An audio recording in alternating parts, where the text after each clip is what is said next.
the timer. Is he Oh, alright? Yeah. now nice.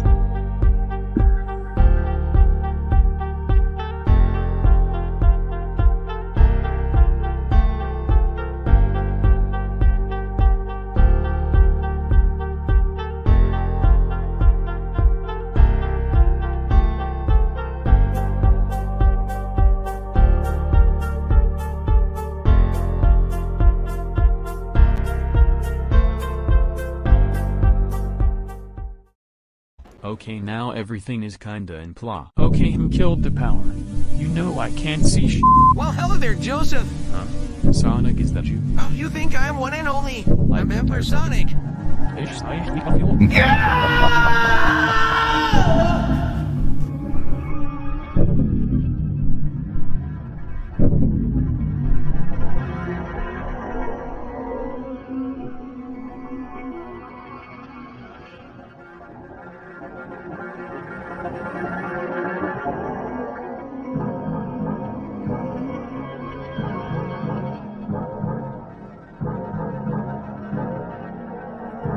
Hello, everybody.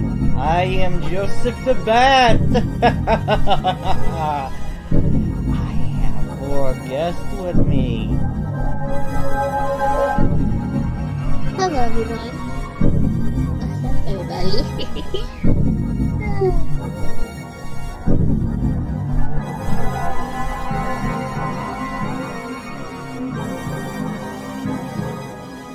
Hello, everyone. Kind Amy Rose here.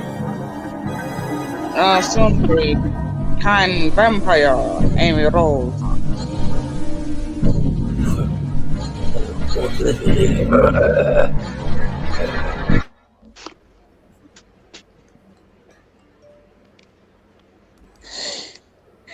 Hit me up, man. Yeah, what we look. Yep. When? He's got a heat. I think he's AFK. It's wait with Maybe back. yeah, He's yeah, not broken. I am. What do you mean by that? Maybe back. What do you say for a countdown commercial break? Yeah, try that. There we go. This is my recorded version of me. You try that.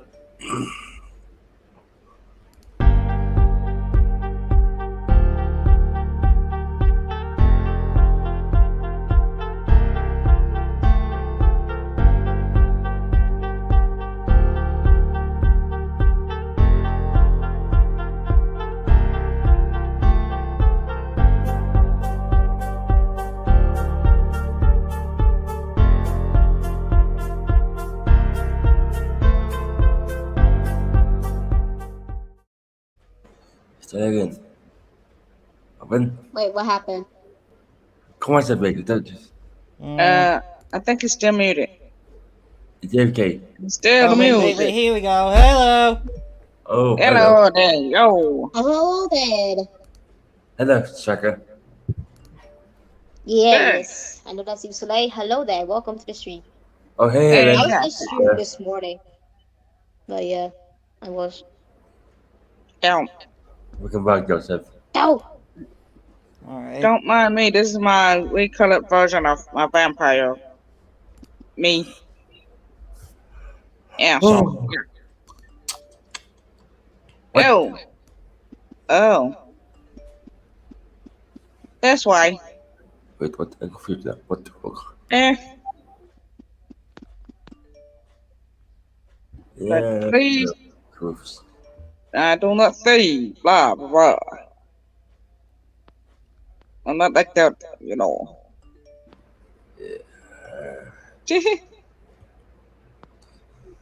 uh.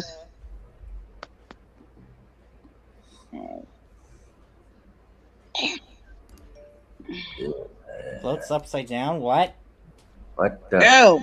Oh, that's what she does. Oh, That's don't put down. It. Oh, she froze upside down. Froze upside down. Oh my god. What? Oh, fuck. I think you sound okay right about now. Just visit. Eh.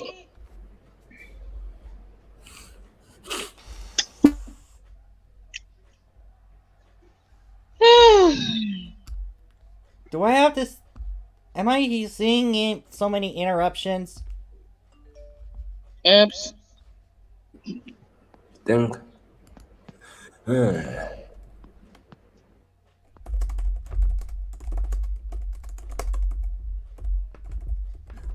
What is that?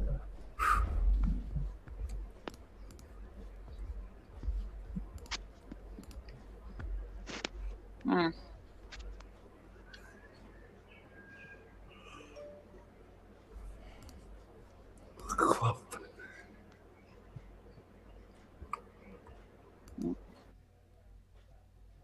Yes. Oops. That knocked off my name.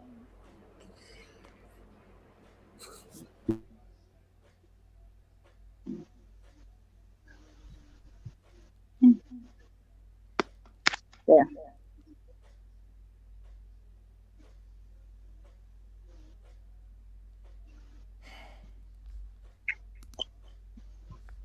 Oh my god, my microwave keep beeping on. Yeah. And dum dum bum.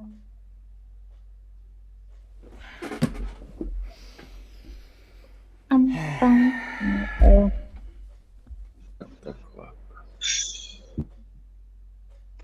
Alright, who sound like a doll? Where is it?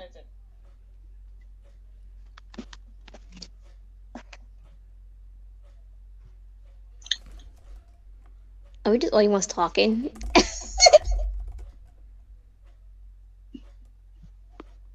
Oh, it's Everyone's so quiet. I know. Is that still here? Oh, Is that? okay. Is Yeah. that? Oh, okay. Can I please stream, please? I want to stream. Why can't I stream? That's what I got. The whole time I can't stream. What? I can finally I can stream. Finally! Oh my god! Oh, thank goodness. Oh my! It's like 5:42, and all this time I had to wait a long time. You Yep. mother! Wow, streamer wants to be a doofus to me, isn't it? Wow. Wow. Cause it only must have worked a little bit on me. Wow. Even though it finally works on me, I had to wait till 5. Wow. Hell? Okay, now streamer wants to be a total doofus to me. Mm-hmm. Actually, I'm gonna stream right now. Mm. I'm bored as hell. I mean, I'll be here later on though. It depends how long Joseph will stream for. Jeff, how long have you been like 4 hours? Wait, when you go to stream, Flippy? That's I want to know. Next week. On what? On September what? I forgot. It's just like what? The the 26th. Me Yeah. and Weapon got the same day when we stream, like the day that StreamYard resets. On the same day, September 18th. Yes. Like. Wow. Like what? I'm gonna stream right now. Hold on, I'm gonna stream right now. Brought back. It. Hey Joseph. Hmm? Smack. Ha. No, no.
I'm gonna join Winter's stream.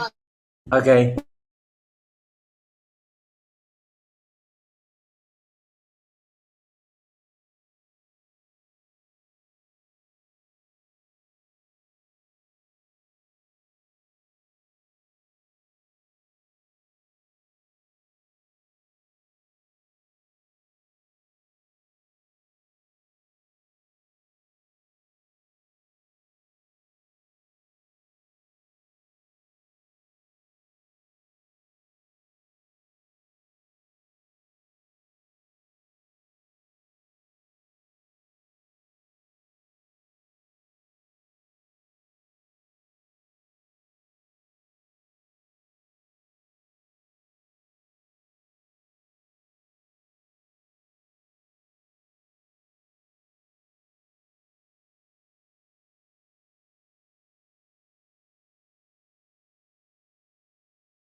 What's up?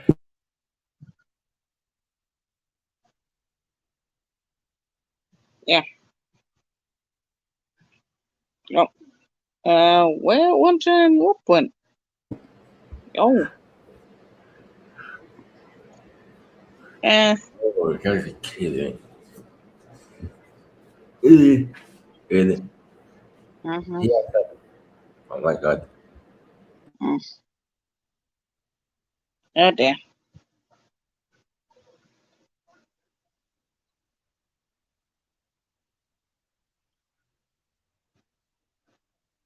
Oh. Oh. Oh. Oh. Oh. Oh. See, never know they got autism.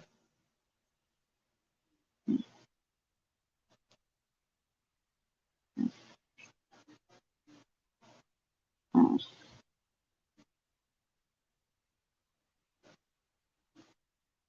Hello?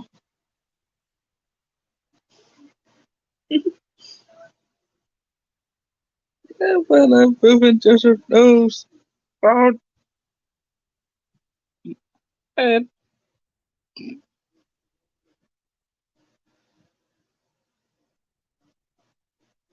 hey, hello, Dragon. How you doing? Oh. Yeah. Okay. All right. All right then. I'll interrupt.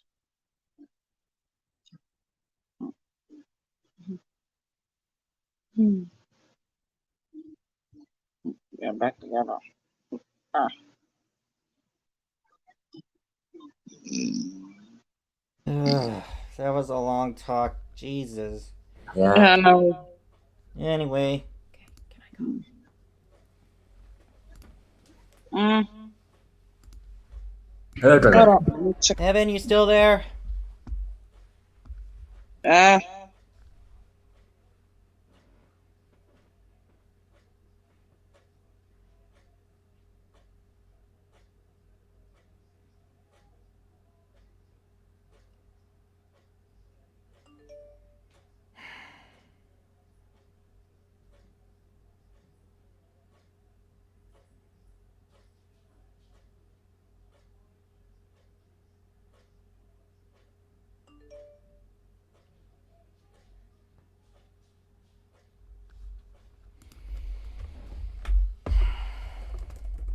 Smack.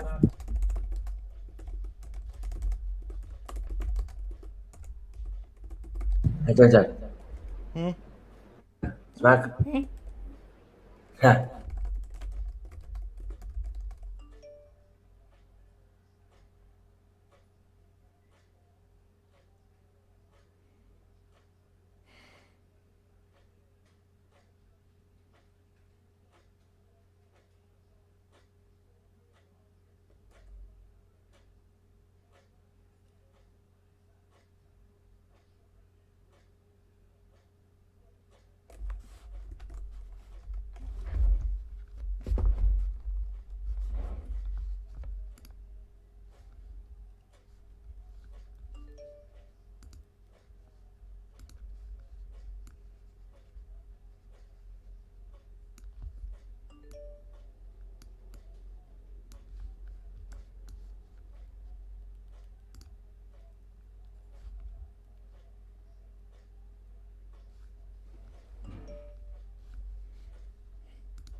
Saint.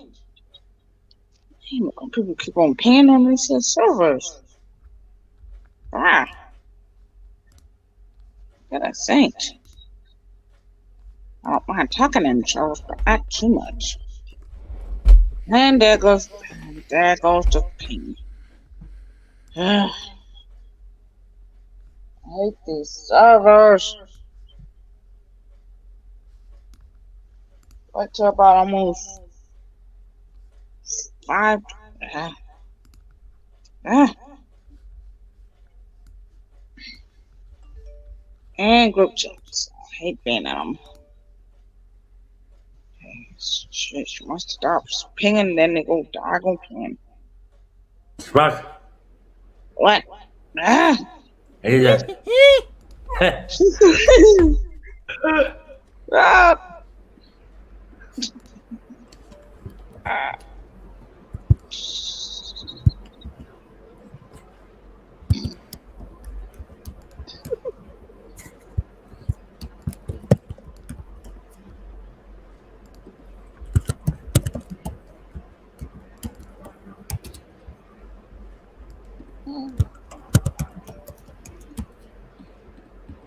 Hmm.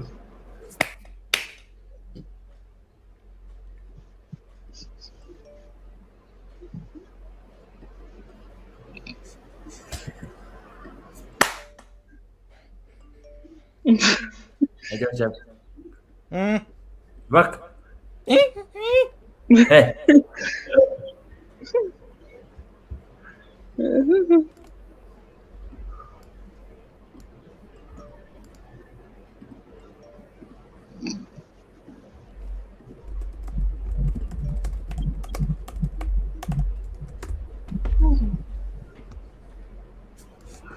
um, We're just gonna do the creepypasta Herobrine reaction. kitty. okay. Yeah. Wait. Those creepy stuff. Eh? Oh, here we go. Oh. You know. Yeah. Oh. Oh, dude, what? What is Oh. Carbon.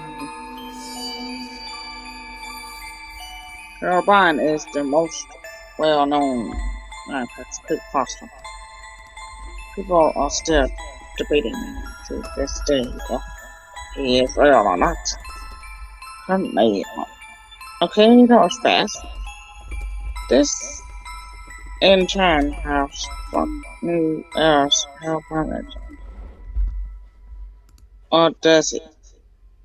Oh. Okay. Oh, that's pig. Looked up on maps. Planet Minecraft. Look his avatar. It's all white. I said to gather some resource and go to the place where he. Okay. Uh, okay. I didn't get a chance to read that. Well, she has to go so fast it ticks.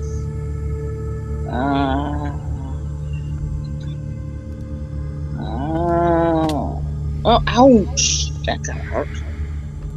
Ouch.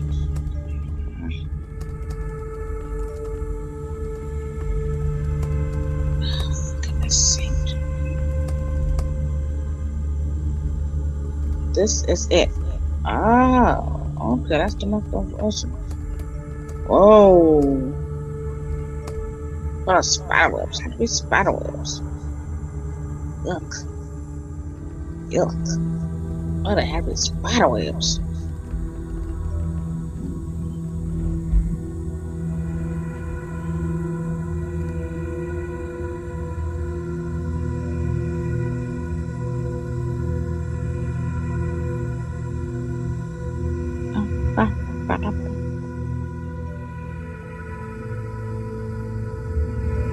Ew. Those spiderwebs? Ugh. Ugh. Those are the ones that are on the ground. Got that one? Ugh. Oh.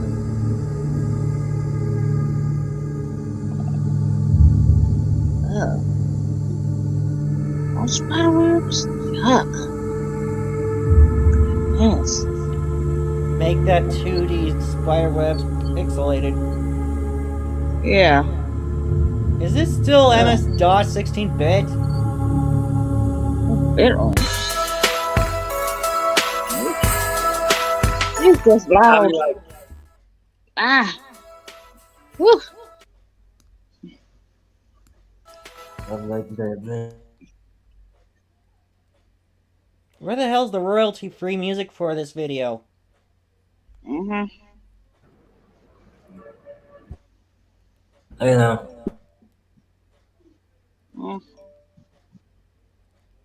I'll be right back. I got to use the bathroom.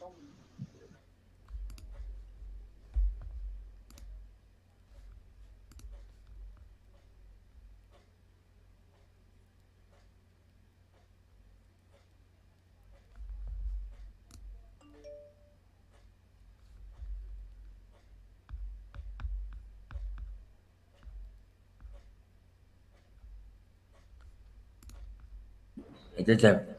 Hmm? Smack. Ha.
Okay, back. Can continue now. All right. Oh. Yeah, spider webs. There's that. Hmm. There we go. Places for spider webs. There you go. Up, down. What the? Joseph.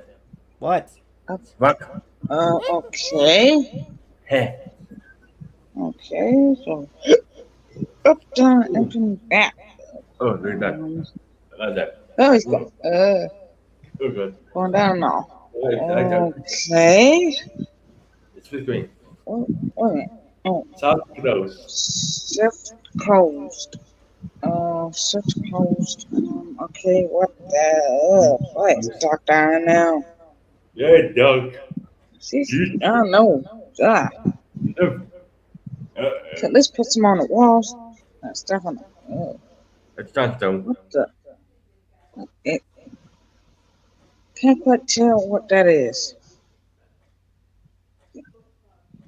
I keep pressing them on them. Oh. Yes. Mm-hmm.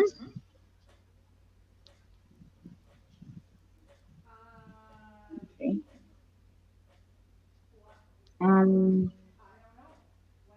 What in the world? Keep checking behind myself. Oh, there he is! Oh! Yo, there he is! Right there. Whoa, there he is in front of him. Whoa, there he is. Holy wackos. Man, is it creepy.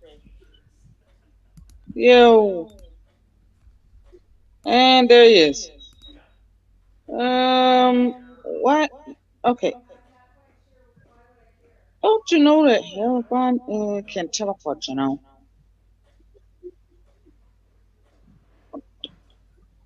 Okay.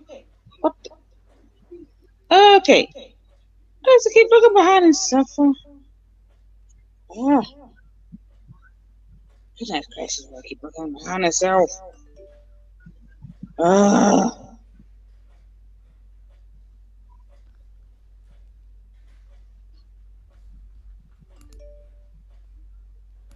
Me too. No 60 or 50 frames per second? Dang it! Yeah.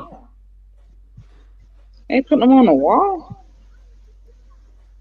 What is he going? What the switch? Okay. Uh.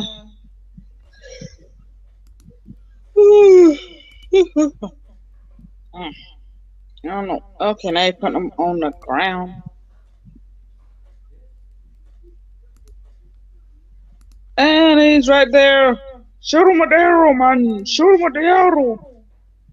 Blast him. Shoot him with a gun or something. That's what I was gonna say. A gun or arrows. Arrow. Or I've had a gun, not a bow cross. Or an arrow. Whoa. Whoa. Blast him with the arrow.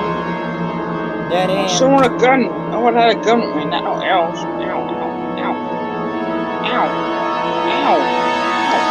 Ow. Blast Oh, him with Jesus. a gun. Oh, get him, fight him, fight him. Get him, get him, get him, get him. Push him. Yeah. Get him, get him, get him.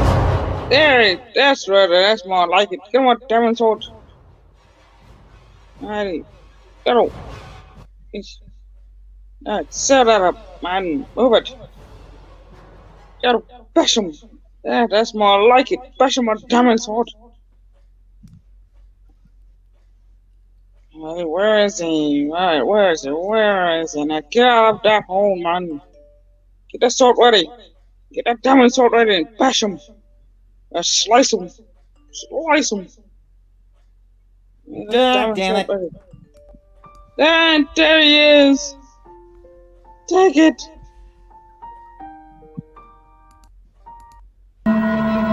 Oh, buddy.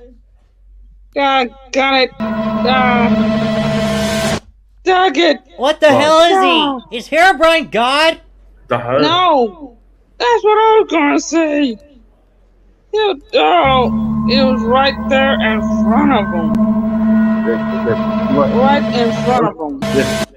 And right in front of him. Dog. Yeah. Got it. Just over there. Ah, and right, Oh, yep, right in front of him. Dang it! Dog it. Okay. Boss, Stop. right there. Right there in front of him. Right It's there, right right. in front of him. Right in front of you. Target.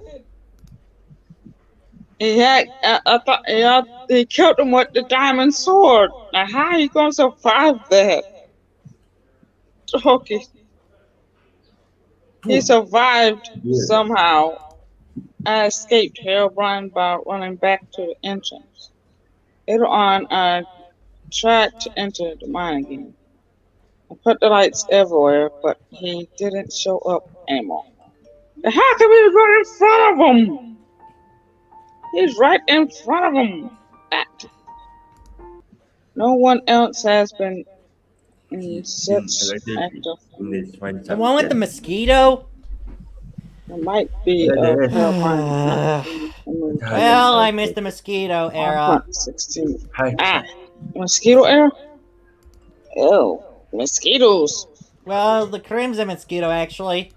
Oh. Crimson mosquitoes? Oh, the back home. Anyway. Oh, the back rooms. What are the back rooms? Ugh, Yeah. back rooms. Ugh. I've been playing the back rooms a lot. Oh, gotta Yeah. check something here. Back. Hmm.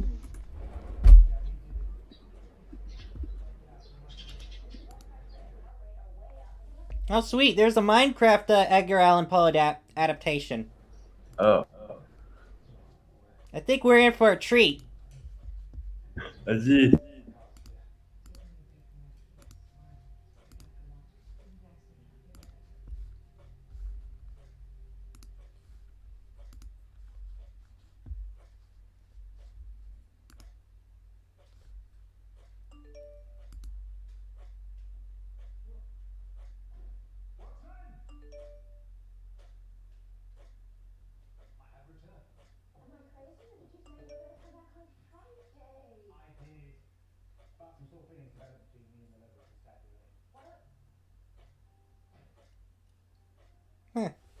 Sure thing.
Alright.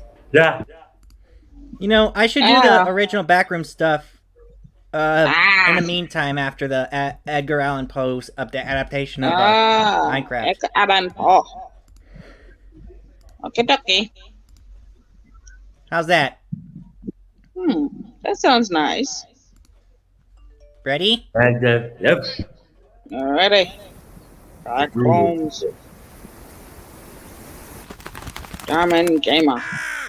Oh. Once upon Alrighty, a midnight dreary, while I pondered, weak and weary, over many a quaint and curious volume of forgotten lore, while I nodded, nearly napping, suddenly there came a tapping, as of someone gently rapping at my chamber door. "'Tis some visitor," I muttered, tapping at my chamber door. Only this, and nothing more. Ah, distinctly I remember it was in the bleak December, and each separate dying ember wrought its ghost upon the floor. Eagerly I wished the morrow, vainly I had sought to borrow from the book's surcease of sorrow, sorrow for the lost Lenore. For the rare and radiant maiden whom the angels named Lenore, nameless here forevermore. And the silken, sad, uncertain rustling of each purple curtain thrilled me, filled me with fantastic terrors never felt before. So that now, to still the beating of my heart, I stood repeating, "'Tis some visitor entreating entrance at my chamber door. Some late visitor entreating entrance at my chamber door. This it is, and nothing more." Presently my soul grew stronger, hesitating then no longer. "Sir," said I, "or madam, truly your forgiveness I implore. But the fact is I was napping, and so gently you came rapping, and so faintly you came tapping at my chamber door, that I scarce was sure I heard you. Here I opened wide the door. Darkness there, and nothing more. Deep into that darkness peering, long I stood there, wondering, fearing, doubting, dreaming dreams no mortal ever dared to dream before. But the silence was unbroken, and the stillness gave no token, and the only word there spoken was the whispered word, "Lenore?" This I whispered, and an echo murmured back the word, "Lenore." Merely this, and nothing more. Back into my chamber turning, all my soul within me burning, soon again I heard a tapping, somewhat louder than before. Surely, said I, surely that is something at my window lattice. Let me see then what Theratis and this mystery explore. Let my heart be still a moment, and this mystery explore. 'Tis the wind, and nothing more. Open here I flung the shutter, when with many a flirt and flutter, in there stepped a stately raven of the saintly days of yore. Not the least obeisance made he, not a minute stopped or stayed he, but with mien of lord or lady perched above my chamber door. Perched upon a bust of Pallas just above my chamber door. Perched, and sat, and nothing more. Then this ebony bird beguiling my sad fancy into smiling, by the grave and stern decorum of the continents it wore. Though thy crest be shorn and shaven, thou, I said, art sure no craven, ghastly grim and ancient raven, wandering from the nightly shore. Tell me what thy lordly name is on the night's Plutonian shore. Quoth the raven, nevermore. Much I marveled this ungainly fowl to hear discourse so plainly, though its answer little meaning, little relevancy bore. For we cannot help agreeing that no living human being ever yet was blessed with seeing bird above his chamber door, bird or beast upon the sculpted bust above his chamber door, with such name as Nevermore. But the raven sitting lonely on the placid bust spoke only that one word, as if his soul in that one word he did outpour. Nothing further than he uttered, not a feather than he fluttered, till I scarcely more than muttered, other friends have flown before. On the morrow he will leave me, as my hopes have flown before. Then the bird said, nevermore. Startled at the stillness broken by reply so aptly spoken, doubtless, said I, what it utters is its only stock and store, caught from some unhappy master, whom unmerciful disaster followed fast and followed faster, till his songs one burden bore, till the dirges of his hope that melancholy burden bore, of nevermore. But the raven still beguiling all my fancy into smiling, straight I wheeled a cushioned seat in front of bird and bust and door. Then upon the velvet sinking, I betook myself to linking fancy onto fancy, thinking what this ominous bird of yore, what this grim, ungainly, ghastly, gaunt, and ominous bird of yore meant in croaking nevermore. This I sat engaged in guessing, but no syllable expressing, to the fowl whose fiery eyes now burned into my bosom's core. This and more I sat divining, with my head at ease reclining, on the cushion's velvet lining that the lamplight gloated o'er, but whose velvet violet lining with the lamplight gloating o'er, she shall pass? Ah, nevermore. Then methought the air grew denser, perfumed from an unseen censer, swung by seraphim whose footfalls tinkled on the tufted floor. Wretch, I cried, thy God hath lent thee, by these angels he hath sent thee, respite, respite and nepenthe from thy memories of Lenore. Quaff, oh quaff this kind nepenthe, and forget the lost Lenore. Quoth the raven, nevermore. Prophet, said I, thing of evil, prophet still if bird or devil, whether tempter sent or whether tempest tossed thee here ashore. Desolate yet all undaunted, on this desert land enchanted, on this home by horror haunted, tell me truly, I implore, is there balm in Gilead? Tell me, I implore. Quoth the raven, nevermore. Prophet, said I, thing of evil, prophet still if bird or devil, By that heaven that bends above us, by that God we both adore, held this soul with sorrow laden, if within the distant Aidenn it shall clasp a sainted maiden whom the angels named Lenore. Clasp a rare and radiant maiden whom the angels named Lenore. Quoth the raven, "Nevermore." Be that word our sign of parting, bird or fiend, I shrieked upstarting. Get thee back into the tempest and the night's Plutonian shore. Leave no black plume as a token of that lie thy soul hath spoken. Leave my loneliness unbroken, quit the bust above my door. Take thy beak from out my heart, and take thy form from off my door. Quoth the raven, "Nevermore." And the raven, never flittering, still is sitting on the pallid bust of Pallas just above my chamber door. And his eyes have all the seeming of a demon's that is dreaming, and the lamplight o'er him streaming throws his shadow on the floor. And my soul from out that shadow that lies floating on the floor shall be lifted nevermore.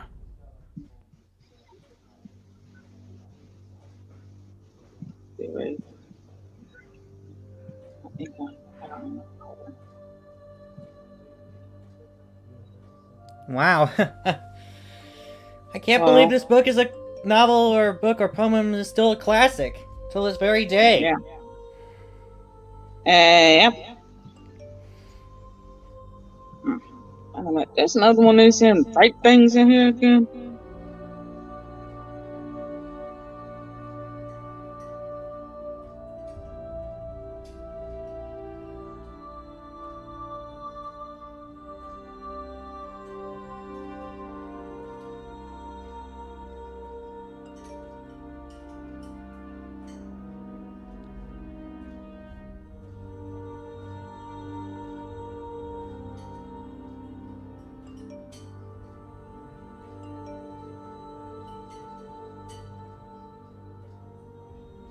There we go.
There you are.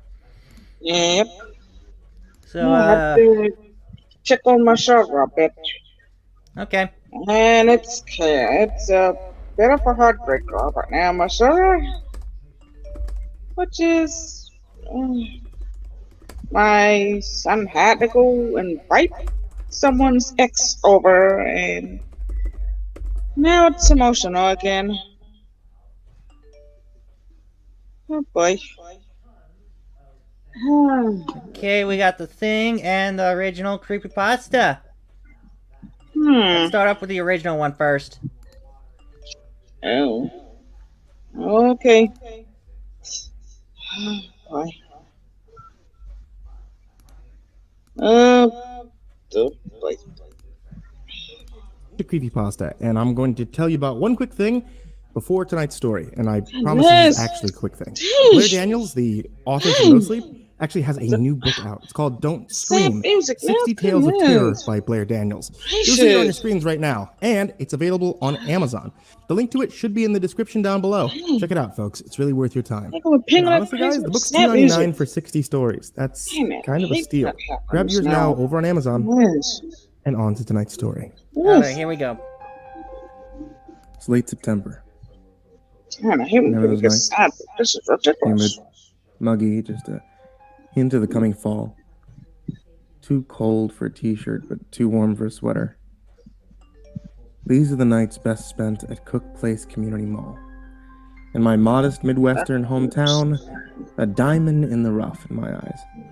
This shopping center is a break from the monotony of tired hardware stores and family grocers that lined up Main Street. The Cook Place Mall is typically packed to capacity.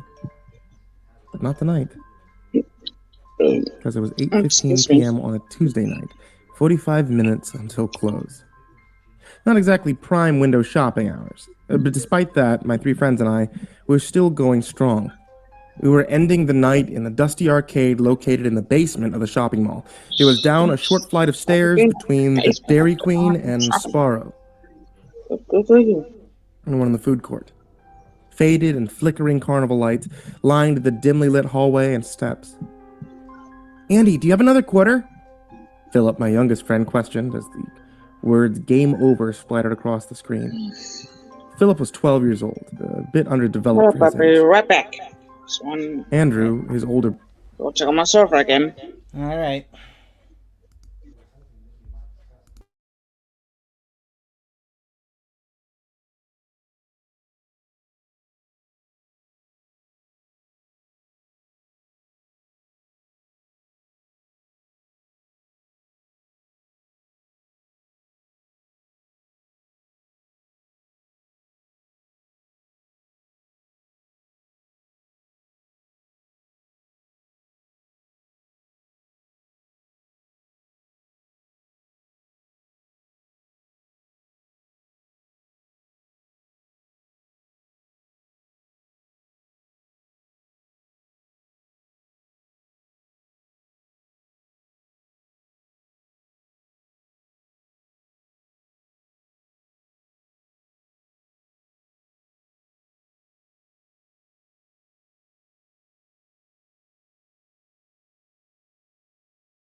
Okay.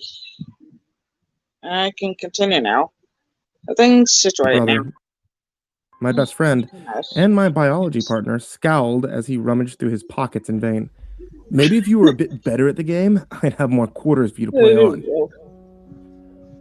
It was 8:15 p.m. and it seemed our time in the arcade may have been coming to a close.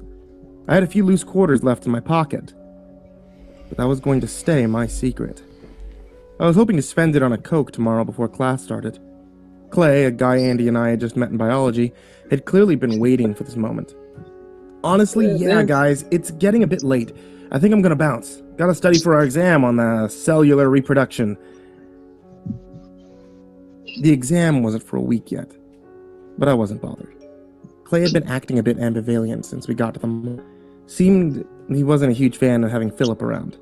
Cramped his style or whatever. I didn't care. Philip was pretty much like a brother to me, so he came first. Philip, having realized there would be nary a quarter for him, gave up aimlessly pressing the buttons on the greasy machine.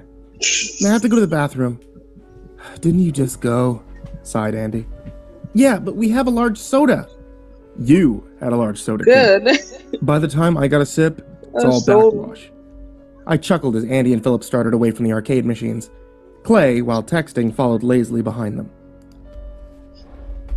It was 8:24, and we had located a bathroom. The bathroom we were used to using in the mall, on the way out the front doors, was closed for renovations, so we had to find another one. An L-shaped hallway, lit with yellow, humming fluorescent lights, ended with a corresponding bathroom on either side of the hall, with custodial equipment blocking the women's entrance. Philip rushed into the restroom. The mall closed at 9 p.m., so we were going to need to get moving. Sure enough, as the thought crossed my mind, the ratty old male intercom crackled to life with a ding-dong. Adolescent male's voice spoke sharply. I checked my watch. It was 8:26. Huh. Someone's in a hurry to get out of here tonight? I thought. That's retail. Clay spoke up. I might just get going, you guys. I live pretty close to here. I'm gonna walk instead of bus. Good night. Night, Clay, we all said in unison. He turned his back and walked away, turning right to depart the mall. Andy and I looked at one another. I don't know. Kind of a wet blanket. Seems really cool when I met him, Andy explained. Nah, he was okay. Maybe just a bit quiet. The texting was a bit annoying, though. Our attention was drawn to the sound of a flush from the bathroom. Andy's face twisted into a mischievous grin. Hey, we should give Philip a little fright when he comes out. Remembering how jumpy Philip tended to be, I felt a pang of guilt. It really wasn't very nice to spook him, and we did it often. Nevertheless, I stood on the other side of the door, opposite Andy, waiting for Philip to step between us, not expecting a thing. The door swung open. Philip stepped out into the hallway, focusing on drying his hands on his pants. He stepped by, none of the wiser. Yeah! Andy yelled, and we each grabbed his shoulder. Philip yelled as he twisted around and fell backwards. Philip fell into the wall. And that's the only way I know how to describe it. One moment, he had slipped off his feet and crashed into the wall, and the next, everything but his legs had gone through the wall, as if there was a perfectly shaped hole in the concrete. Philip's legs spasmed in the air in the same looping spasmic pattern, but for only a few seconds, and then there was nothing but solid concrete. Wait, Andy stuttered as he fell to his knees, his face a mixture of curiosity and confusion, and he shuffled towards the wall, his face turning to fear. I don't understand. Philip! He shouted his brother's name with a desperate, wavering cry. Philip! He slammed his hands into the wall, once, twice. Not a third time. Andy's head now protruded from the wall, facing the ceiling. His head seized from one side to the next as he continued to scream for his brother. God, he sounded like he was yelling through a box fan. I stepped forward as my best friend disappeared from sight, and I was left with his scream bouncing off the hallway walls, intensifying as it mixed with the hum of the fluorescence. The howl of the fluorescents. My back pressed against the bathroom door and I jumped. I screamed as my world exploded with static, deafening and blinding me. The noise was unbearable and the grain obscured everything. And all at once, it stopped. I clutched my head in my hands, eyes squeezed shut. The static had dissipated but was replaced with the hum of fluorescent lights and the all too familiar yellow glow through my eyelids. But there was something new. A smell that hadn't been there before. The musty, wet smell of carpet. Carpet that should have been changed decades ago. The smell reminded me of the dilapidated bowling alley down the road to the mall.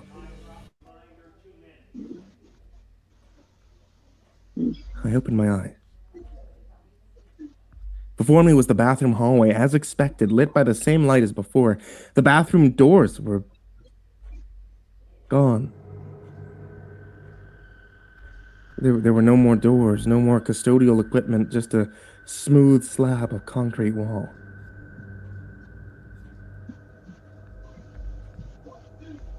I got to my feet. I looked around. It seemed I was in the mall, but it was quiet. It felt different. The fluorescent hum, buzz, it was too loud. My ears itch. I walked down the hallway in the direction of the food court. As I turned the corner, I was met with not the opening to the food court as expected, but by another abrupt 90-degree corner, turning to the left. Ding dong. I froze. The loudspeaker was engaged. The empty air of the speaker nearest me told me that, but the operator had nothing to say. After a few motionless moments, what felt like hours, the microphone snapped back into the console, cutting the empty noise. Whomever had activated the speaker seemed to have hung up. Confused and growing ever more frightful of where I had found myself, I turned the corner. I was met with a large, empty room that I had never seen before. It was about the size of a classroom with stained concrete walls. The smell of must was even stronger in here. Each wall had an identical rectangular door-shaped opening that seemed to be placed at random, decided positions amongst the wall. The popcorn ceiling, littered with smears of dirt and greasy imprints, had long cracks spanning it. This room was clearly in need of renovations. I don't understand, I muttered out loud. I truly didn't. This featureless room served no purpose other than a passageway to the other rooms. The lack of planning and absent attempt at caring for the room made me feel as if this place was long forgotten. Might as well try the next room, I thought to myself as I walked through the door to my left. The room I found myself in was bleak and unrecognizable at last. From my first glance, the only difference in style was that this room was shaped like a triangle. I heard a single cry from my right. It's more of a whimper, actually. What the fuck? It was Clay's voice. It couldn't be Clay. I watched him leave the mall. I rushed through the door to find Clay lying in a fetal position on a long hallway, stretching a distance to my left and right. Change the channel. Change the channel. Change. Clay babbled incoherently as he sobbed on the floor. Clay, you gotta get up. Clay didn't respond to me. He never would. His eyes, wide and unblinking with fear, were glued to the floor. How could these fluorescent lights be so damn noisy? I saw it. And I felt it. It hung motionless in the air, feet lightly scraping the ground. It had dry, cracked skin that was dressed loosely with torn, rough-spun shorts. It had the torso of a man, but its torso was on the wrong way. Its frail and feeble arms outstretched to the ceiling, not quite reaching, as if in an act of surrender. It had a cocked head, as if confused, and it peered down the hallway at me, dark, beady eyes staring widely at me through the holes in the bloody duct tape wrapped around its head, and then it started to float towards us. Every time I blinked, stunned in absolute terror, it would not be where I was expecting. A few feet forward, some inches to the left, never where it should be, and yet it was getting closer, ever closer. What I saw next will follow me forever. I turned to run, breaking the stillness, sprinting down the hallway. I don't know. I guess I just assumed Clay would follow in the moment, but I was wrong. A blood-curdling scream shook the hallway, and I whipped around. It had reached Clay. He still wasn't looking, but he was certainly screaming. It extended its long, spindly arms and cradled him like a child, but he wouldn't look away from me. No, its eyes never left mine. In one quick, jerky motion, it was holding Clay by the top of his head, palming him like a baseball. I blinked and it grasped Clay's arm with its free hand. With brute strength, it twisted Clay by the torso. Clay, screaming, cut short with a fleshy crunch as he dropped to the floor in a twisted pile. His eyes had finally opened to look at me one last time. And then I screamed. The louder I screamed, the louder the fluorescent hum became. Which was louder? I couldn't tell. I turned and I ran to the first door I saw, blindly twisting and turning through the rooms that followed. Why on earth did every room look the same? I turned a corner and ran face first into a dark mass. We both fell to the floor. Andy! How did you get down here? Where the hell are we? I don't know, Andy. Where's Philip? We have to get him right now. We have to leave.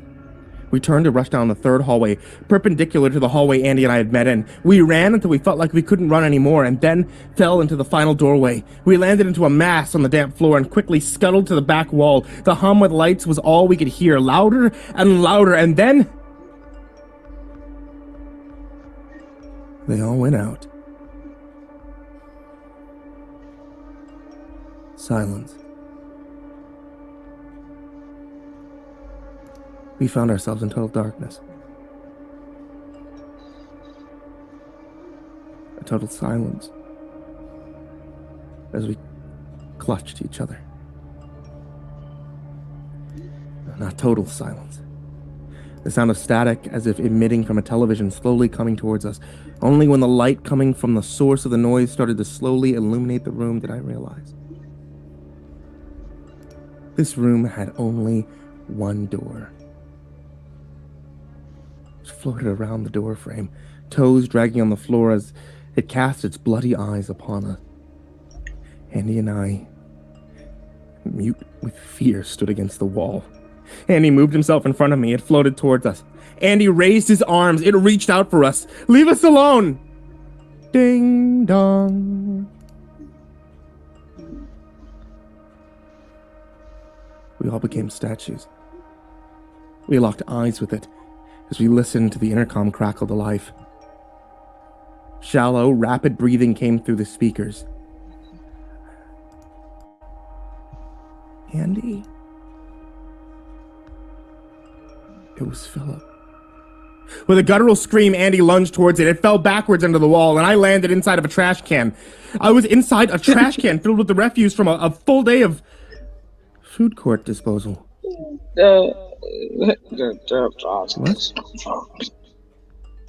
Hey, kid.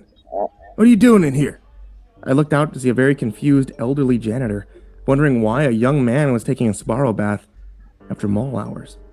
It was 9:32 p.m. At least that's what the clock over the water fountain said. The water fountain. I'm back in the mall. I'm sorry. I was just hungry. And I ran. In the following years, I'll try to make sense out of what happened in the back hallway. I even went so far as to returning there, trying to access that place. To no avail. I never found a thing. But I kept trying. Till they demolished them all a year later. Philip and Andy's parents weren't really present when they were around, so they didn't make much a deal on TV when they were interviewed. Despite the media trying to fire them up, it just seemed like it was the final straw to send them to total apathy. Last I heard, Clay's parents moved out of town, but they were paying exorbitant PI bills to find their son. After a few years of half-assed detective work and a few rotations of milk cartons, Andy and Philip were forgotten by our sleepy little town, but sometimes. Milk cartons. Sometimes when I'm going to sleep, I remember. I leave the TV on. Channel 13.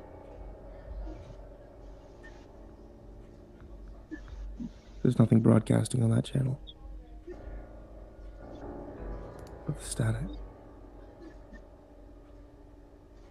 The static helps me sleep.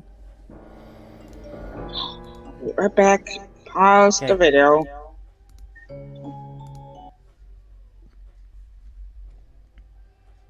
Wow. I was surprised that we made to the end of this thing. But I'll wait for you if you come back.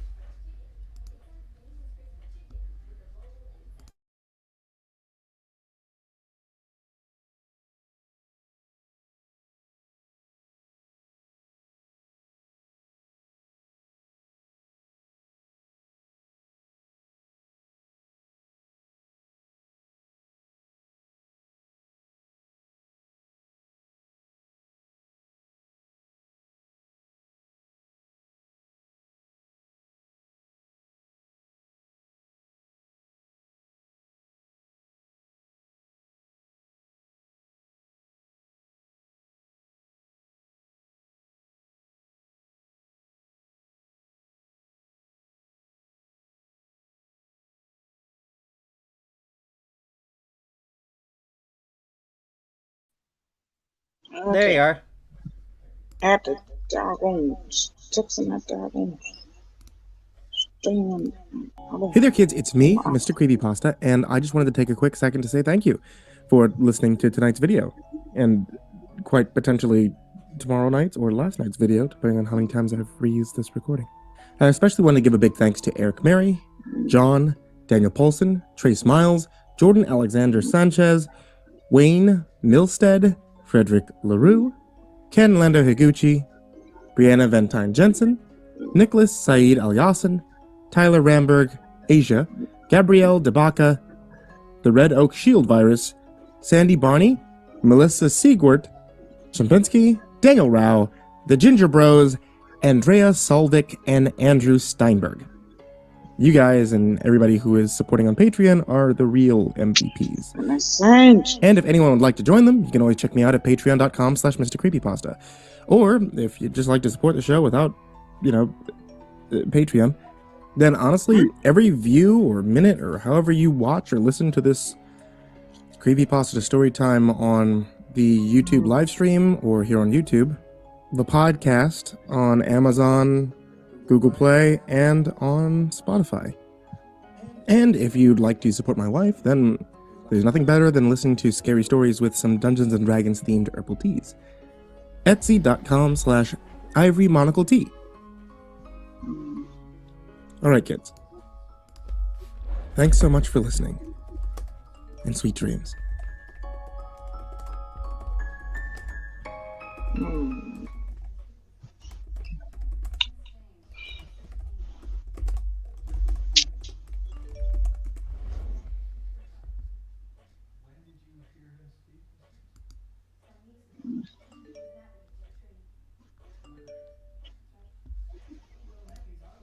Wow, I can't believe the Raven is deserved to be on the Creepypasta Wikipedia page. This is an instant classic. Yep.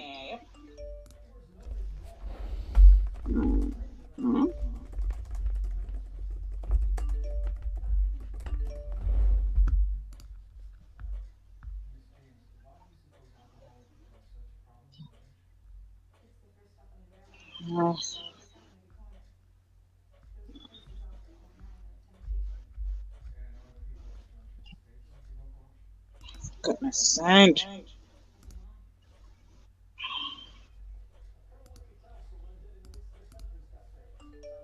So if I got one more thing from the server, I'm gonna have to nice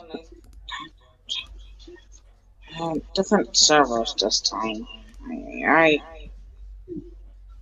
I'm a subscriber.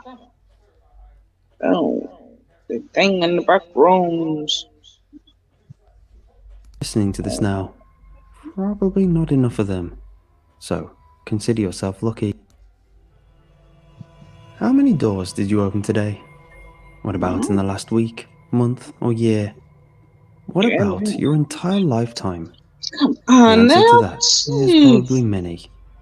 Yet, if you're listening to this now, probably not enough of them. So, consider yourself lucky. Or luckier than me, at any rate. My ordeal started about 5 months ago. It was a usual day.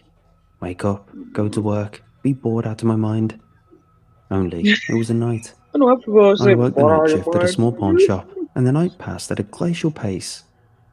That's usually good news, as I browsed the internet on my phone. But my charger did that thing when you sleep, and it just bloody disconnects, leaving you with no battery to speak of. And me being me, I didn't notice until I got to work. Great. So, I was alone and bored out of my mind for some 10 hours. But the night eventually passed. A co-worker came in as morning broke, so I left.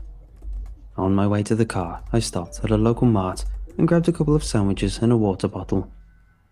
I was too lazy to make myself something to eat when I get home, so I figured I'd just wolf down the sandwiches and go to sleep.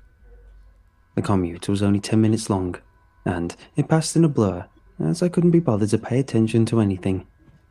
My mind had melted under the boredom, to the point that I couldn't wait to get home and plug my phone in to watch some YouTube. I pulled up in my driveway and went for the entrance, fumbling for my keys. When I finally found them, I opened the door and entered, still not paying attention to my surroundings. Had I been a little less negligent, had I looked inside before going in, my life would have been so different today. But I didn't. The door clicked shut behind me, and I made my way to the kitchen through the corridor. I was also searching through my backpack for one of the sandwiches. I finally noticed something was off when I reached for the place where the table should have been, but I didn't bump into it. There was supposed to be a chair here for me to sit down and eat my meal, but there was nothing. I looked up frantically and noticed the table was gone entirely, along with all of the furniture in my kitchen. The drawers, the fridge, even the damn sink. Not a trace of them remained. I was dumbfounded, to say the least. Did someone break in and steal everything while I was gone? But why? How? On a closer inspection, though, I realized it hadn't been thieves because the sink's drain was gone, replaced by a smooth wall instead.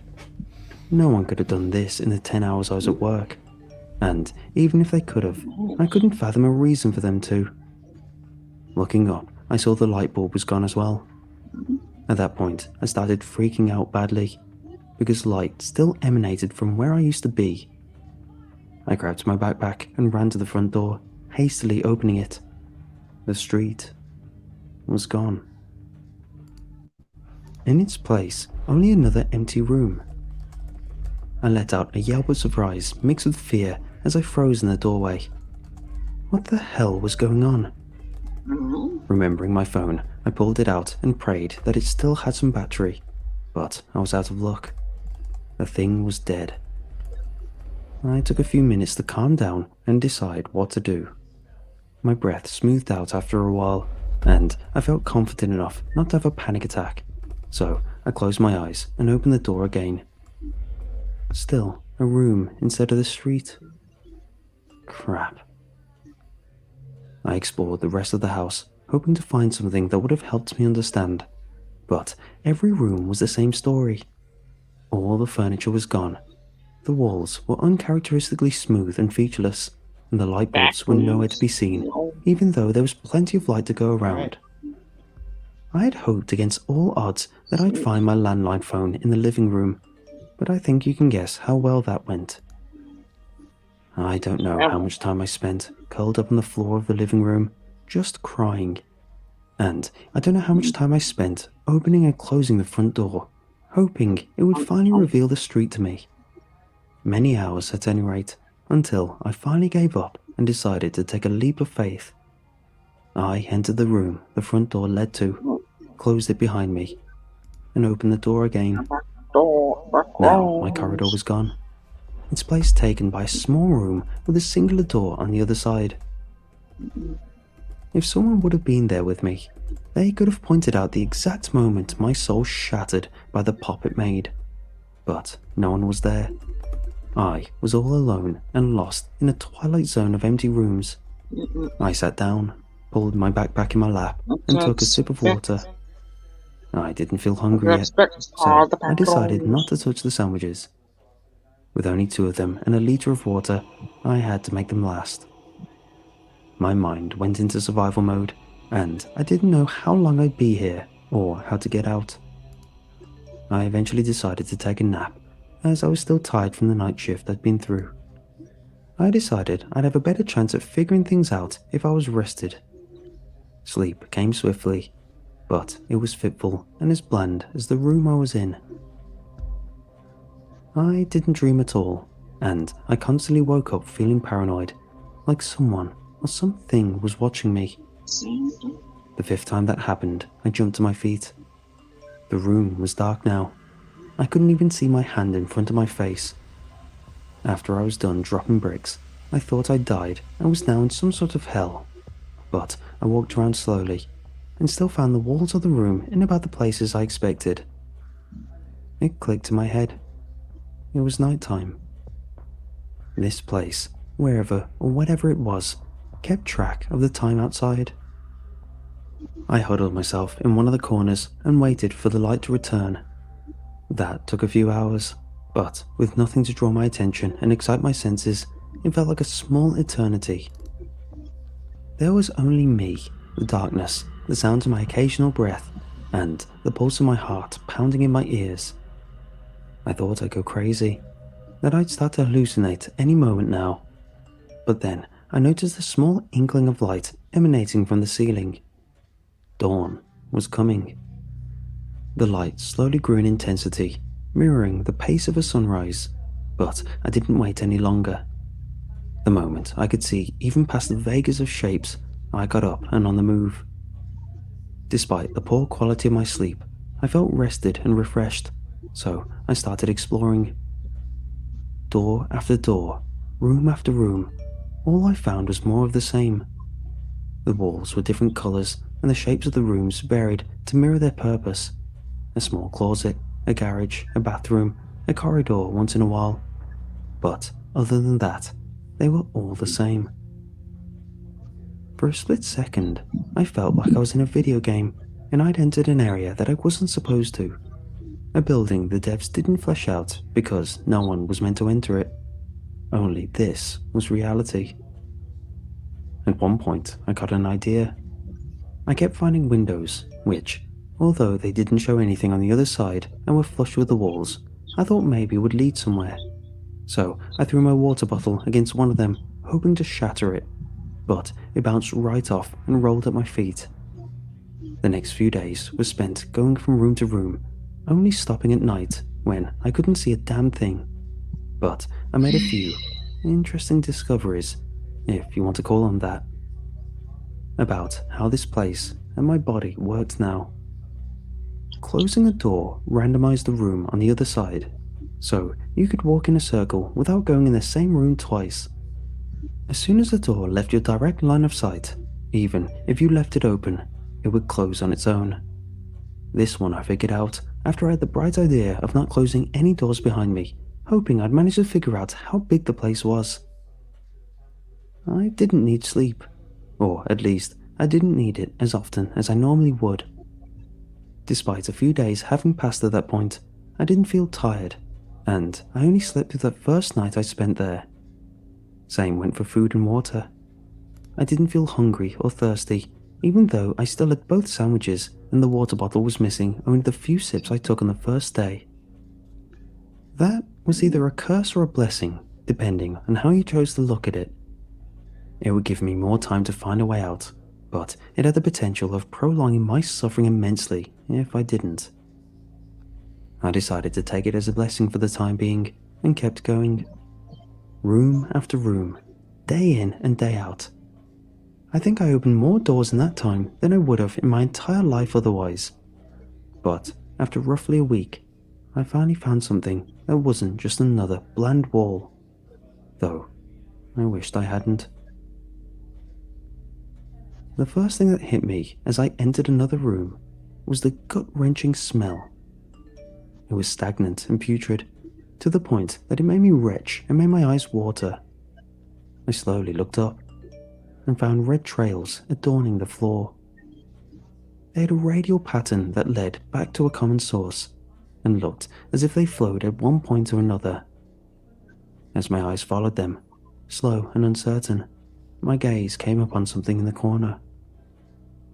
It was a dry husk, with its back against the wall and its hands beside its body. The trails led to its wrists, and I could see bone beneath the mummified skin. Words were strewn on the wall behind it, in the same red colour as the trails on the floor. I backed up slowly as the realization hit me like a truck. This person, whoever he or she might have been, was like me at some point. Someone stuck in here that couldn't take it anymore and decided to end it all. That was their only way out, their only release, and I feared more and more each day that it would eventually be my only option as well. For hours, I fought back the urge to leave the room and shut the door behind me. The reality of what I was facing sunk deeper and deeper into my soul, bringing with it despair and a feeling of complete helplessness. Many slaps later, I managed to snap myself out of it and approached the corpse to inspect it. I thought that maybe they'd have something useful on them, though what exactly that would have been, I had no idea.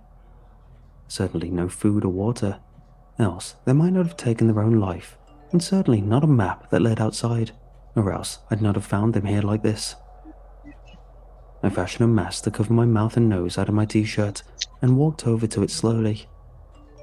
The words behind it came into view as I got closer, and I could read them when I was a few steps away. Beware the dark. Don't follow the footsteps. The eyes. Oh God, the eyes. Make it stop. I'm paraphrasing a bit, but that was the gist of it. Short sentences with an ominous feeling to them. They certainly did a good job of making me feel like I drowned in dread. I tried to puzzle them together and draw some meaning from them, but I couldn't. What eyes? What footsteps? I'd been here for more than a week now, but besides the sounds I made myself, I didn't hear anything. I was still terrified reading it though.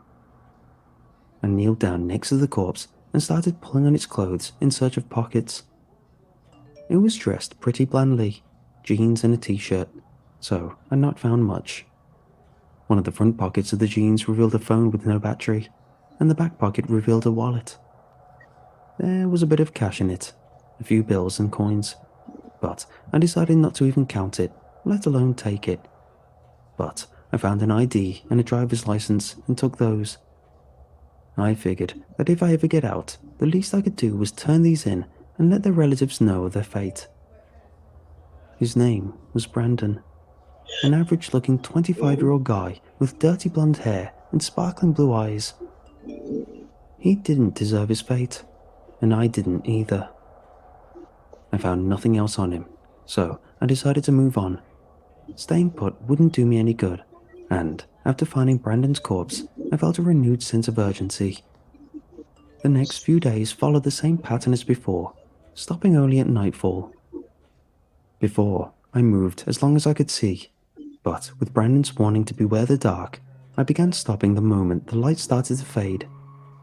I was itching to move, to keep my mind occupied so it wouldn't collapse in on me, but I was afraid. I didn't need to see any monsters on top of all I'd been through. As the second week came and passed, I was certain I travelled for dozens of miles now, and more or less in a straight line too. I'd grown properly hungry in the meantime, so I ate one of the sandwiches and held on to the other one until I'd literally be starving. I was also down to half a bottle of water, but if my body kept it up at the same rate, these meager supplies would have lasted me a month or two. That was unless I'd have found her. As I entered another room, I saw someone huddled in a corner. Thinking it was a corpse, I approached it slowly, my nerves on their ends. It looked shriveled and malnourished, but I couldn't tell if it had been dead for long now. Decomposition was probably affected the same way as my hunger and my thirst, which is why my sandwich went stale, but was still edible. But then, she opened her eyes, looked at me with horror, and started to scream. I covered my ears to shield them from the loud screech, and it took everything I had in me not to bolt it out of the door. She screamed for a solid 30 seconds before she stopped to gasp for air, but I could see she was ready to do it again. "Stop that," I yelled. "I won't hurt you." She opened her eyes, and they were wide with surprise. A look of disbelief, and then of relief washed over her features, and she huddled down tighter. "Help me, please. Oh God, if you're a real human, help me." I rushed over to her and kneeled down. She looked bad, but knowing she was still alive in her condition made it so much worse. Her face was scrawny, the skin pulled taut over her bones. Her clothes looked a few sizes too big, hanging loosely on a frame. Her hair was disheveled, dirty, and bunches of it had fallen off to reveal her bare scalp. "What happened to you?" I asked, although I probably knew the answer. "Do you have anything to eat, or some water?" she asked. I considered for a moment to lie and tell her no, but I couldn't have lived with myself if I did that. However long I still had to live anyway. I opened my backpack and offered her the sandwich. She wolfed it down in a few seconds and then licked the plastic wrap clean. "Thank you so much," she said after she was done. "I haven't eaten in months." I gave her the water bottle too and told her to drink it slowly. I was no expert in malnutrition and starvation, but I knew that if the stomach is empty for a long time, it's not a good idea to stuff it all of a sudden. She, of course, didn't listen to me and drank the water in a few gulps. I couldn't really blame her though. I can't even imagine what it feels like to not eat or drink for months. We stood in silence for a while, as I allowed her to regain some composure. She eventually opened her mouth and started to talk, and to this day, I still regret hearing her words. "Have you seen it yet?" she asked. "See what?" I asked back. "So, you didn't travel through the dark then?" she continued. "No, I haven't," I answered. "I can't see anything, so when night comes, I stay put." "Good," she said. "You didn't answer me though." "See what?" I asked again. I tried to get more out of her, but my attempts were met with failure. She didn't evade my questions. She outright shot them down and told me it was for my own good. Seeing that I didn't relent, however, she eventually told me something. "Listen, you really are better off not knowing. Believe me, just don't travel through the dark, and you will be safe." "Fine," I said, accepting defeat. The terror in her voice was not hidden at all. It was laid thick on every word she spoke, so I didn't pester her further. Still, her questions and cryptic words felt eerily familiar. Brandon's words, written in blood, came to mind. "Beware the dark." I stayed by her side as the day passed and night settled, even though I was itching to get on the move again. I'd not seen another human or spoke to anyone in over 2 weeks, and although I thought I'd never miss it, that changed. I was starved for conversation, for interaction, and most importantly, for information. Her name was Vanessa. She was 25 years old and had been living a few towns over from me. One day, 3 months before I found her, she went to the bathroom in her own apartment. Preoccupied with her phone, she didn't check on the room she entered. Only when the door was shut behind her and she was cut off from the world outside did she notice something was up. By then, it was too late, and she'd been trapped in here ever since. Her story sent chills down my spine, as it was very similar to mine. In a moment of distraction, she walked through a door she'd opened countless times before, only for it to lead her here. The gears in my head started spinning as I began to theorize the how and why. I knew these rooms were copies of real ones. That much was evident from day one, seeing as I'd entered my own house and thought someone had stolen all of my furniture, and I knew they were randomized upon closing the doors. But where was this place, outside of our reality? Did we enter it because we weren't paying attention? Or was it something like quantum mechanics, where the contents of the room weren't decided until they were observed? That I didn't know. It could have been any one of them, a combination of them, or something else entirely. Anyway, after me and Vanessa talked some more, she fell asleep. She was obviously weak, so I didn't wake her. I stood by her side as the light slowly dimmed, hoping she'd get enough strength back the next day to walk. I myself couldn't sleep. In fact, ever since I'd gotten here, I only slept that one time through the first night. The rest of them I spent awake, pondering my predicament and my life thus far. Tonight, I was glad to have someone next to me, even though all I could hear was her steady breathing. I wasn't alone anymore. About halfway through the night, I got up and paced around through the room for a bit to stretch my legs. I do this every night to stop my muscles from going stiff, but I never left the rooms I was in. At one point I stopped, after maybe 10 minutes of walking in circles. I listened for Vanessa so I could return next to her, and it didn't take me long to pick up on her breathing. But before I could take a single step towards her, I heard footsteps. I stood as still as I could, listening, hoping my mind was only playing tricks on me. But it wasn't. Although they were faint and sounded like they came from far away, I could clearly make out every single step. They were slow, with a few seconds between them, but they followed a steady rhythm. I turned to face the direction they seemed to come from and took a few steps of my own, slow and careful not to make a sound. I inched forward until my outstretched hand met the wood of the door. I leaned against it, pressing my ear in the wood, and heard the footsteps clearer. I hoped it would be another person. I hoped Vanessa and I would get another companion to help us out. But the more I listened, the more that hope was eroded away, until it was shattered entirely. The steps were too heavy for a normal human, too drawn out, and besides that, the room they seemed to come from wasn't decided yet. For all intents and purposes, I shouldn't have been able to hear them. The moment that realization hit me, Brandon's warnings and Vanessa's questions suddenly made sense. A deep sense of dread and fear took over me, and I made my way next to Vanessa without even taking a single breath. The night passed one heartbeat at a time, one footstep at a time, because they never went away, not until light returned in full. At that point, I woke Vanessa up. She came to her senses slowly and noticed the change in my demeanor. "Did you see it?" was the first thing she asked me. "No," I answered. "Did you hear the footsteps then?" she continued with the questioning. "Yes," I admitted, "but I didn't follow them." "We should be safe then," she said after a long pause. Vanessa tried to get up on her own, but she couldn't. She was still too weak, and we both doubted a sandwich and a bit of water would change that.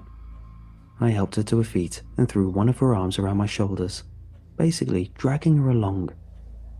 "You don't have to," she said as we walked towards the door opposite of the footsteps I heard during the night. "I'm not going by myself," I cut her short. "If I spend another night awake by myself, I'll lose it."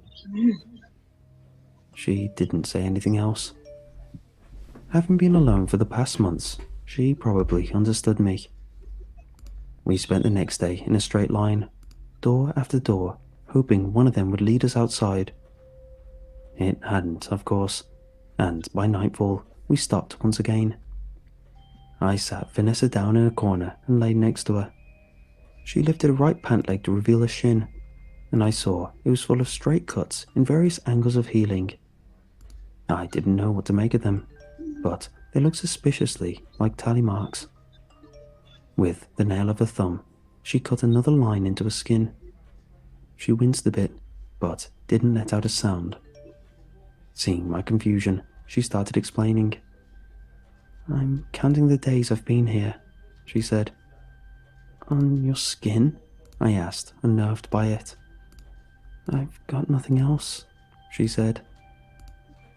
We talked a bit more, mostly about our lives.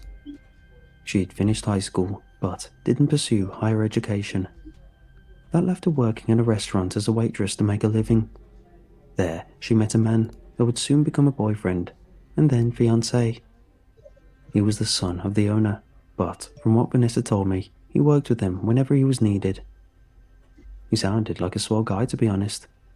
Anyway, the two of them moved into an apartment by themselves a year prior, and they'd been happy together. Vanessa said she could already see the rest of her life with him. Until, well, this happened to her. I told her I was in a similar position to hers, working a dead-end job in order to scrape by. Only I'd wasted years of my life going to college, getting a degree that never led me anywhere. I still lived with my parents in our small suburban home, hoping to find someone to share my days with and maybe start a family. You can guess how well that went, I said, trying to pass it off as a joke. Vanessa managed to giggle, but could tell she didn't really taste my joke. I don't blame her, but I always found humour alleviates bad situations for me. We kept talking until the lights vanished almost completely, and we'd have done it even after that, probably all through the night. But something we heard stopped us. The footsteps. The goddamn footsteps.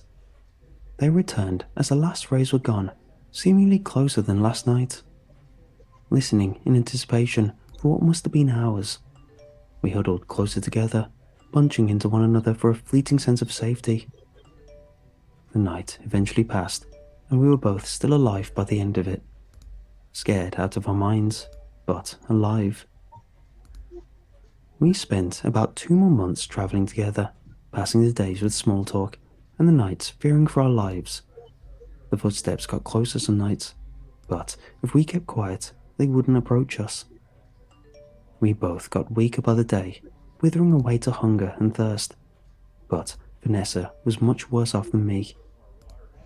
I didn't think someone could be that thin and still alive, and I think only her will to survive and see through this kept her alive at that point.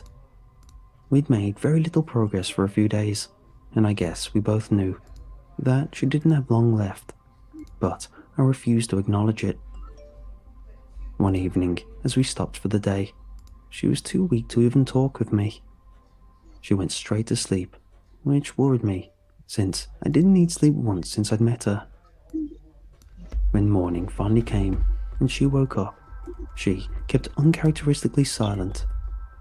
I waited half an hour for her to wake up fully before I suggested we get on the move again, but she stopped me. "Just leave me," she said in a weak, sad voice.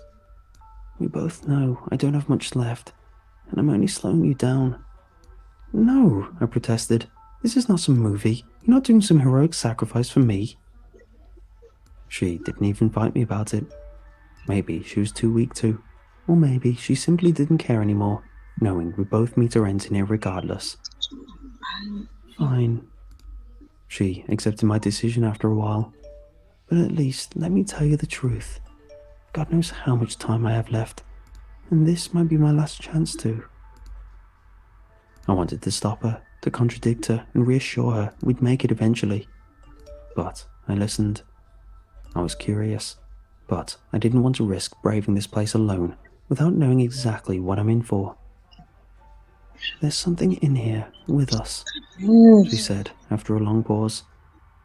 "I don't know exactly what it is, but it's hunting us down. If you move during the night, it picks up on you, I think.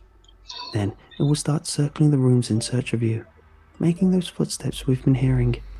If you make noise, or if you follow the footsteps, it can find you."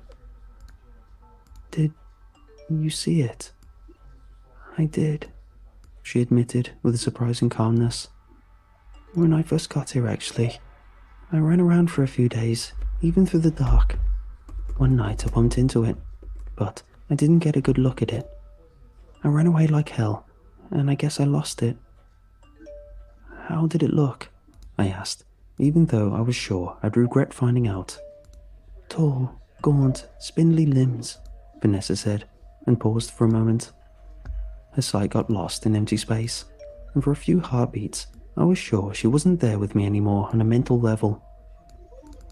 And those eyes, she eventually added, red and shining and... Tears formed around her eyes and flowed down her cheeks, but her expression didn't change to reflect that. Haunting? I asked. She nodded her head. Okay, I said. That's enough. I'm not sure I want to hear more, and I'm pretty sure it's not doing you any good to try and remember more. She sheepishly nodded her head again, so we closed the subject. We got on the move at a glacial pace, with breaks every other hour or so for her to catch her breath. We mostly kept silent, with barely a few words exchanged between us, but I still appreciated her presence. I think another week or so passed, and Vanessa withered away visibly by the day. It wasn't long before she couldn't walk anymore, and she kept insisting that I either leave her or end her. But I didn't do either. Couldn't do either. At least, not in the meantime. For as long as I was able, I'd carry her around on my back, which is exactly what I did. And even though she was more bone than flesh at that point, she still felt very heavy, a clear sign of my own degradation. We travelled less and less, starting up later and stopping sooner every day. Vanessa kept tallying the days on her skin until she ran out of room on her legs and had to move onto her forearms. Bored one evening, we counted the marks, and we found out that she'd been in here for a little over 6 months. At the rate I'm going, she said after a while, I have maybe another month left. She didn't bring it up again, but I knew from the look in her eyes that she was afraid. Despite her inhuman amount of resolve, she feared what another month in her condition would mean. So much pain, so much suffering, and although she never said it, I knew she was angry with me for refusing to end it for her. That night was the first time I slept as well, and I can't describe how good it felt. Escaping the hell I was in for even a few hours was a blessing, but unfortunately, I didn't get to relish in it for too long. All of the stress, all of the anxiety, and all of the worries had built up in me. They turned into nightmares and ruined my rest. I dreamt of Vanessa dying, of me crying over a lifeless body. My resolve continued to shatter. But then she opened her eyes and reached a skeletal arm out towards me.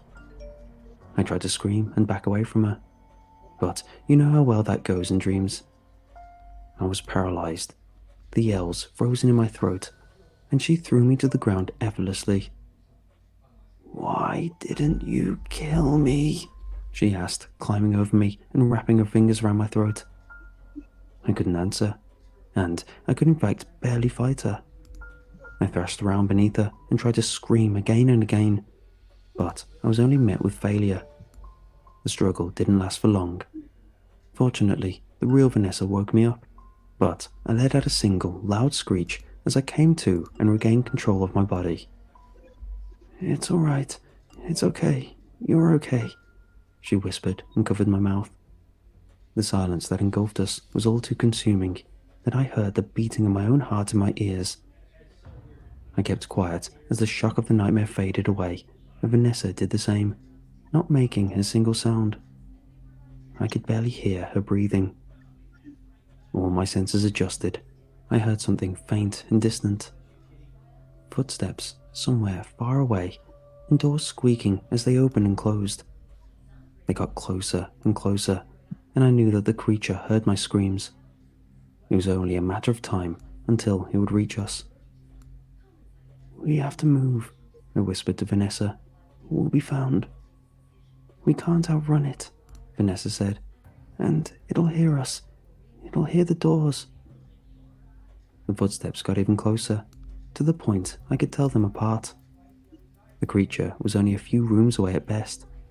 We don't have a choice, I said as I got to my feet. Let's go, we'll figure something out. I didn't wait for Vanessa to answer. The footsteps were maybe 2 rooms away. We didn't have time to argue any longer. I took her hands and pulled her to her feet, getting her on my back and taking off. I tried my best to move as quietly as possible, but as soon as I opened the first door, the footsteps quickened behind us.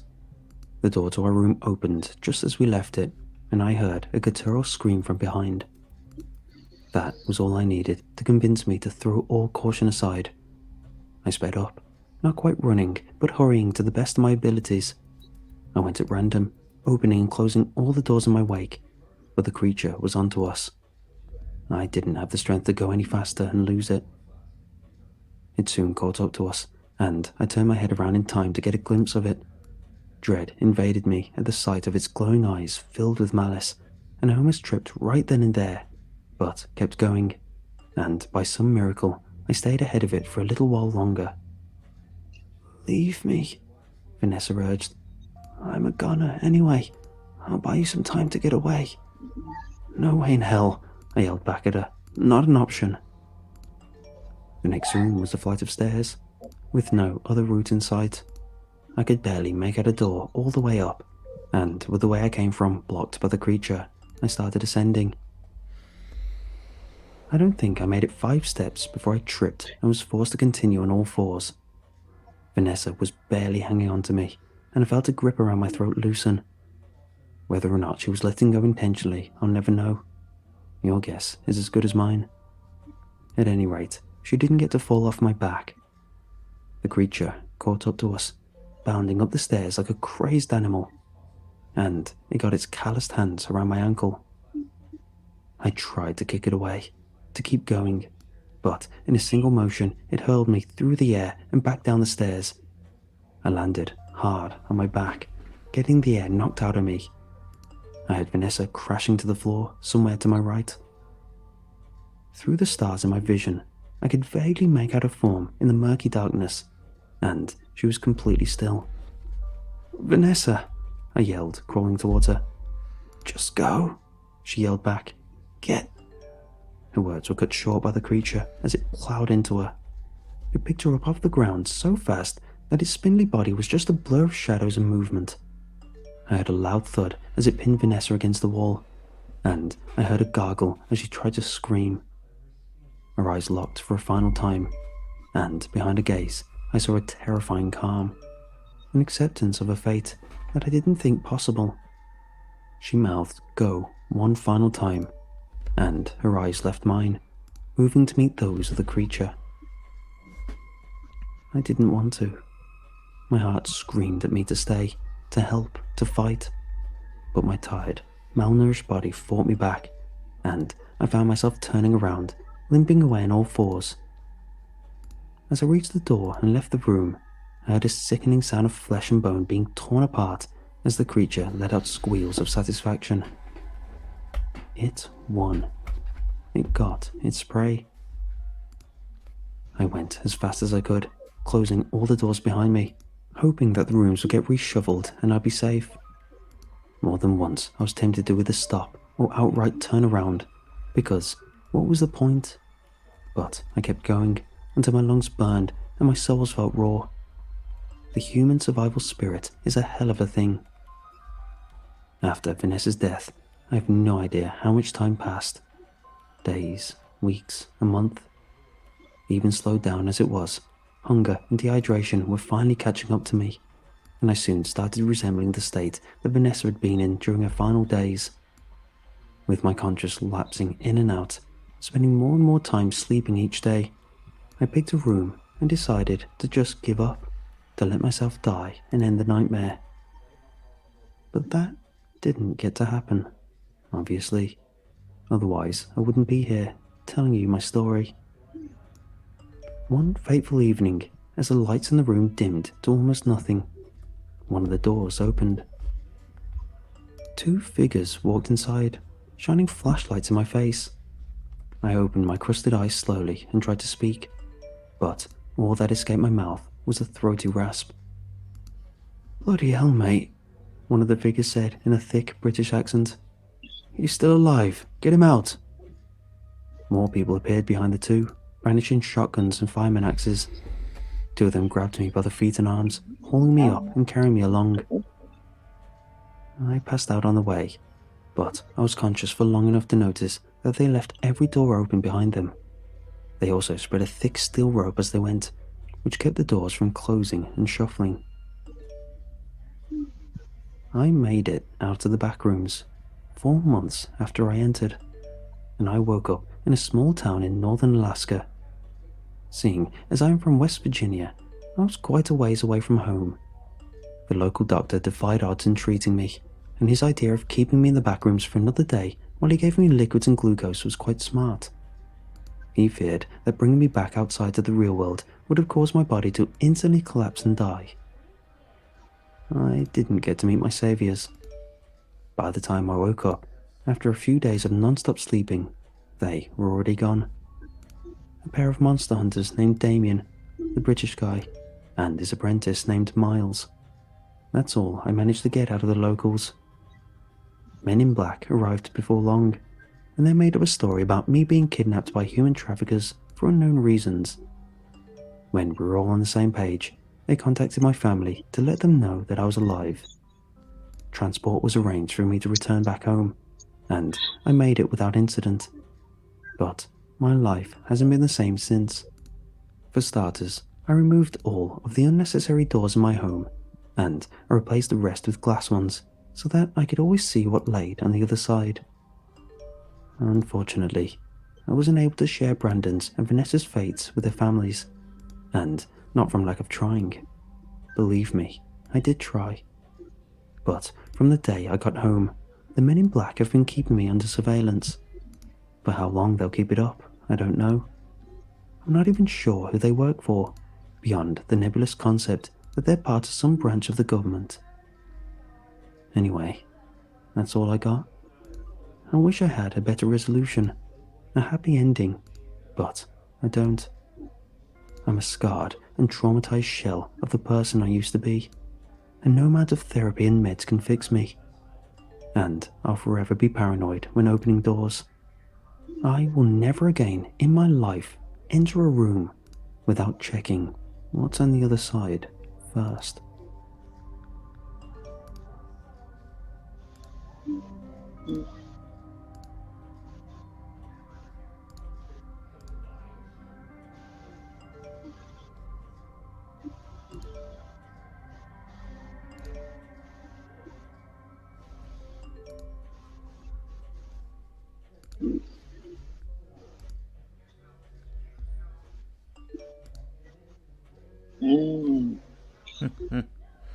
So that probably was a acquired monster.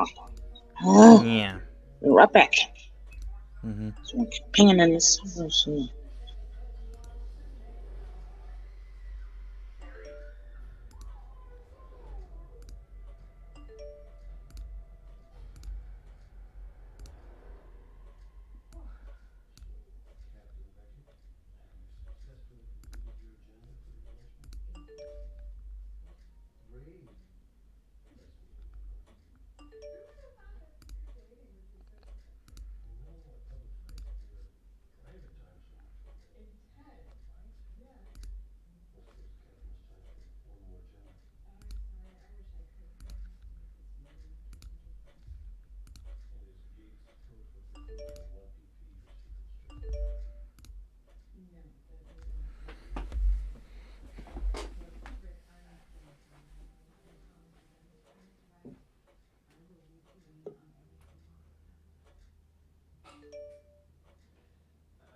There you are.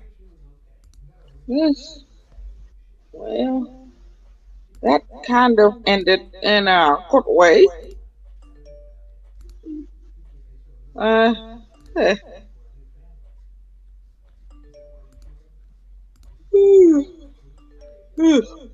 Sorry about yawning.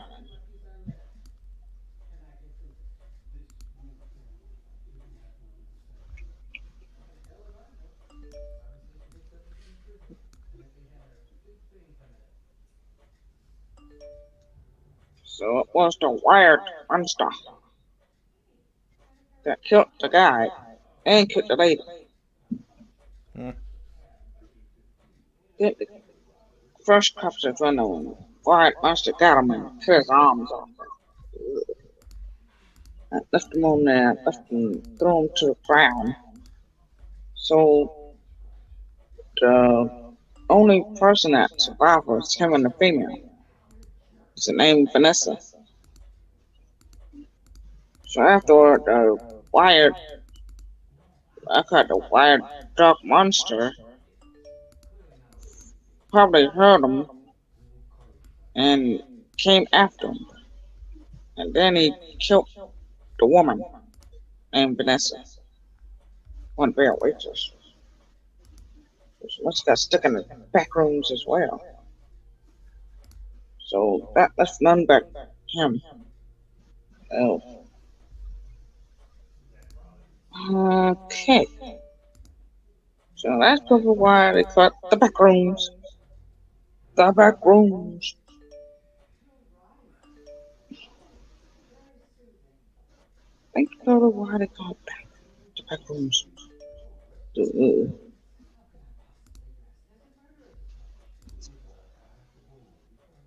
I think that's the reason why they call it the back rooms. Woo.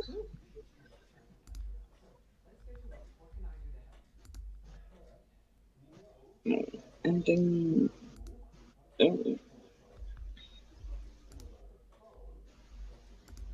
that's live tonight.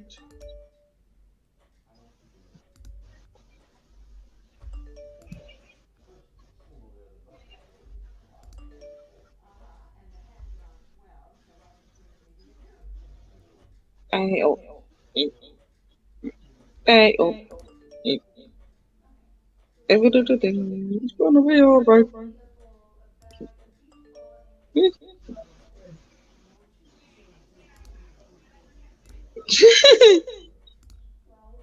Since my dog's love, my dog called love getting in the trash can. Sheesh.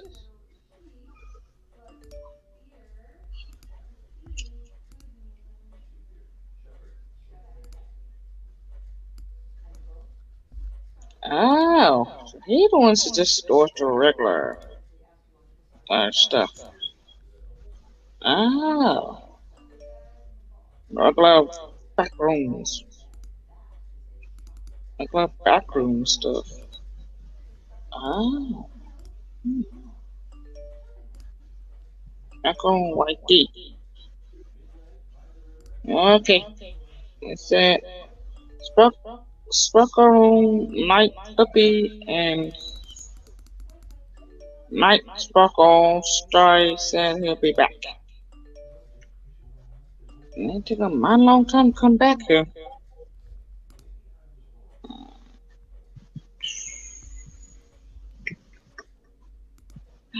People getting singled.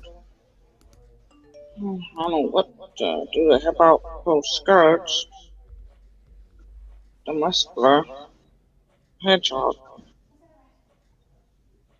He's singled. Yes, I was gonna, but I don't think my single one allowed skirts to have Kiwi. Cause he got two girls now. Goodness. Kiwi and Blueberry. Sheesh. Whew. My God, I only got two girls now. Hello. Becky. Ah! She's always. People are starting to come on over to the pen. And the sorrow.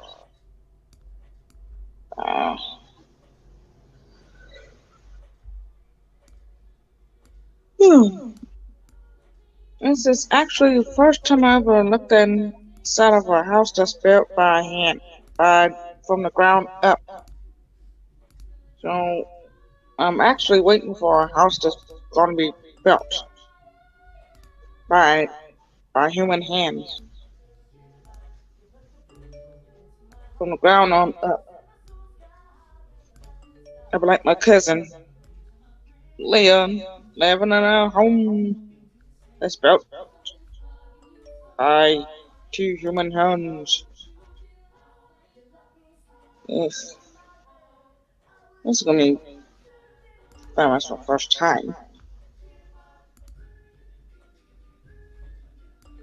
living in a home that's built by scratch. Brick by brick, wood by wood. Well, wood by wood, brick by brick. Either way, this is a house.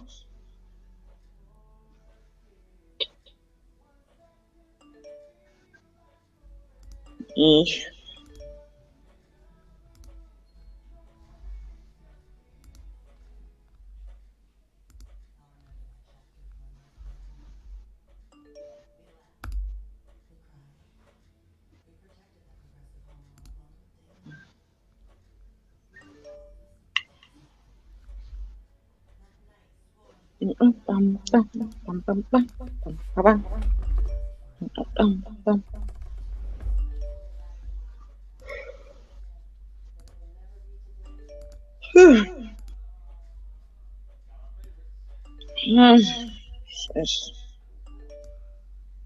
Not too long. They're not gonna have one day.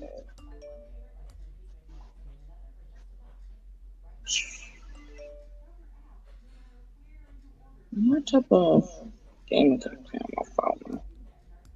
So I feel. I don't feel. Can't jump. I'm not stuck. I'm stuck. I'm done.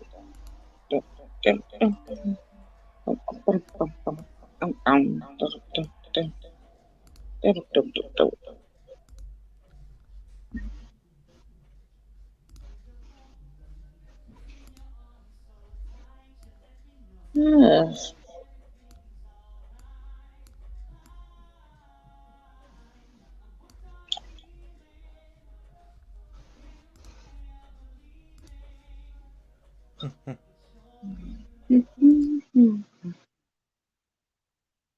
Okay. Football season. Right.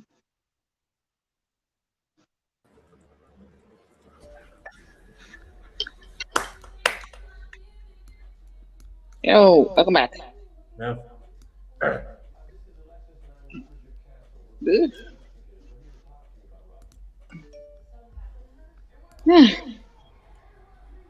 Just got through the original backrooms about the thing in the backrooms. Which is actually unstuff.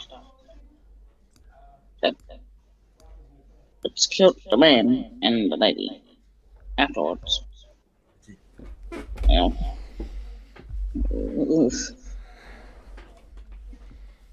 That's the reason I'm pulling the backrooms. Oof.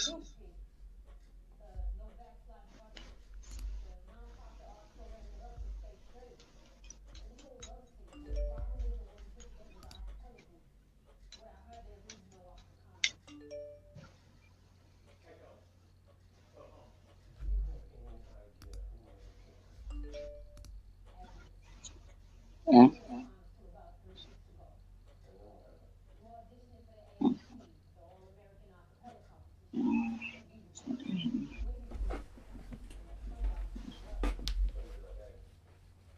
Yeah. That's fine. Oh,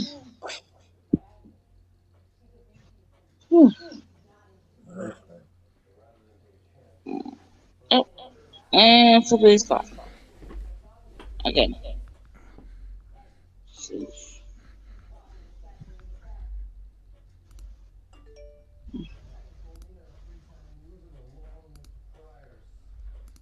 Okay.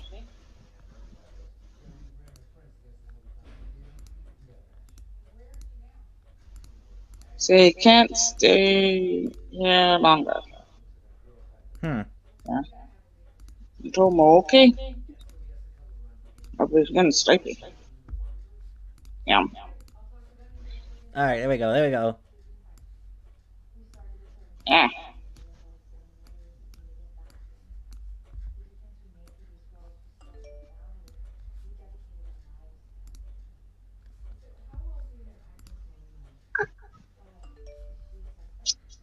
No, what's going on? Quite a one thing.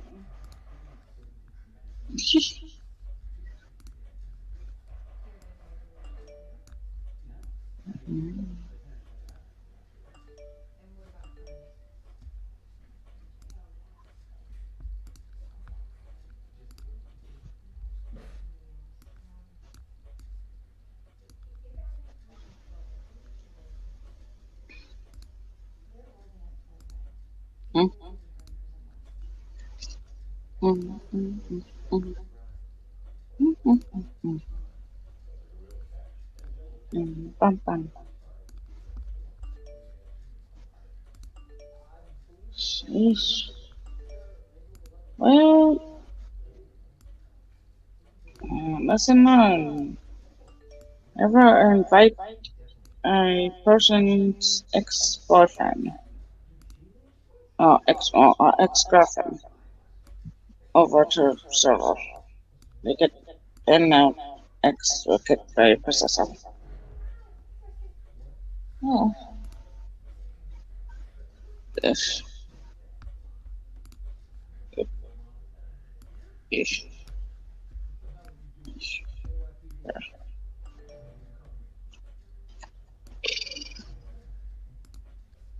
Oh.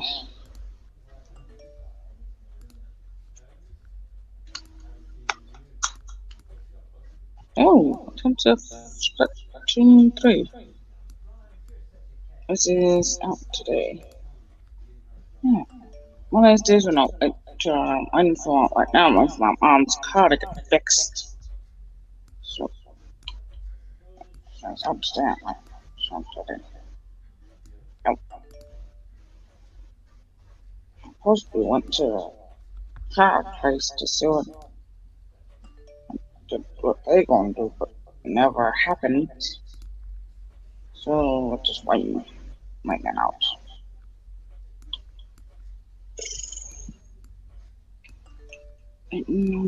Stuff YouTube on 1K.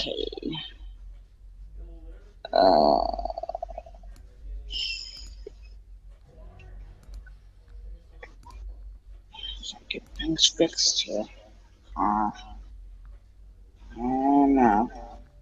And get home. So get out of this dump.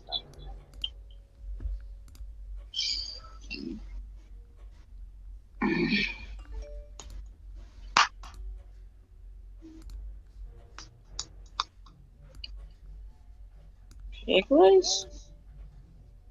Great. Pig race. So, get a pig race.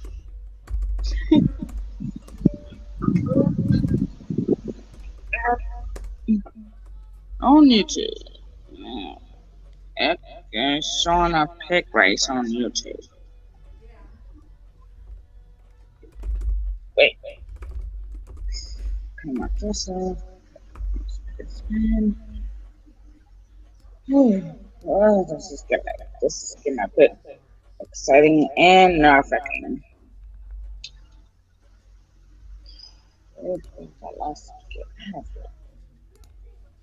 Games. Then.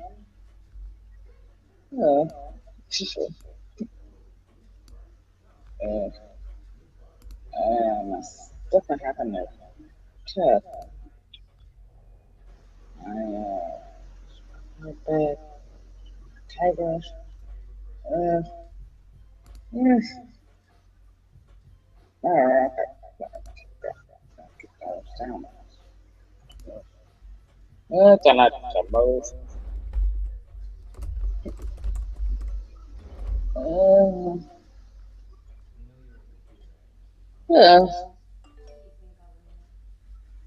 I didn't for one animal right. I'm a grandfather. A dog.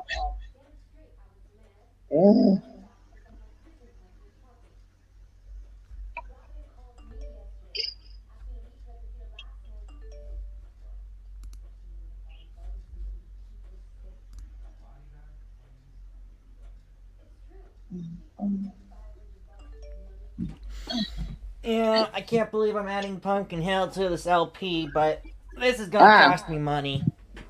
Yeah. If Sega's okay, or if Sega and Virgin is okay with it. Oh. Because the standard vinyl I remember was black color standard Virgin style. I didn't notice.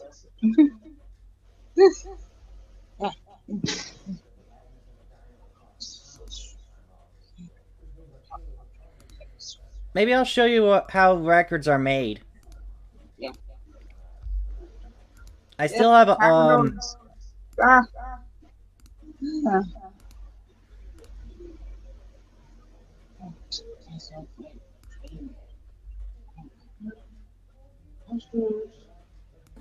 ever. It's a technology that supposedly became obsolete 20 years ago, but now it's back, and it's the next big thing for independent musicians. That's right, we're talking about vinyl. It's a product that offers a listening experience like no other format, and it's a major reason why Disc Makers is here today. We started making vinyl records way back in the 1940s. At first, we produced records only for the artists on our own label, but soon we started to offer vinyl manufacturing to other independent labels. In the 80s, we began focusing exclusively on pressing vinyl records for independent musicians. We helped pioneer the DIY spirit that How's it? possesses I'll today's be right artists. back. I go to the In short, bathroom. vinyl is what Okay.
This is a reminder.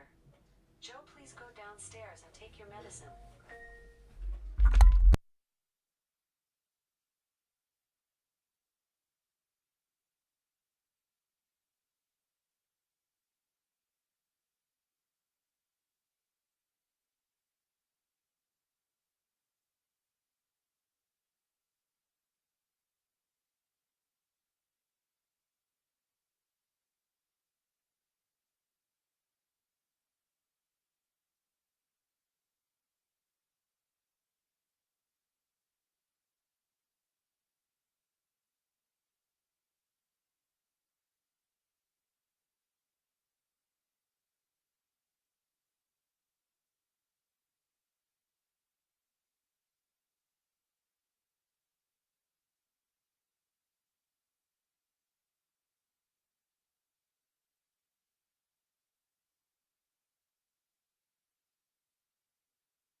Back, I got a piece of cake.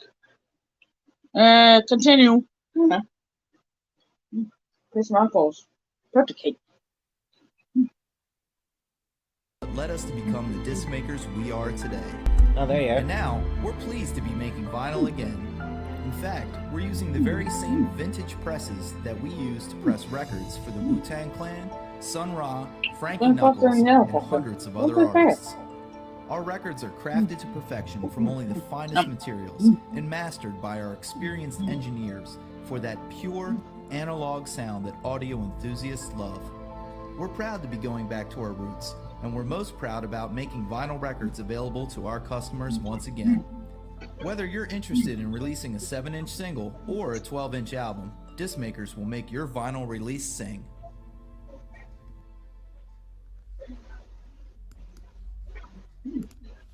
Yep, and there I am. Oh. I talked to my mom. I told mom the green and yellow don't taste bad. Not bad.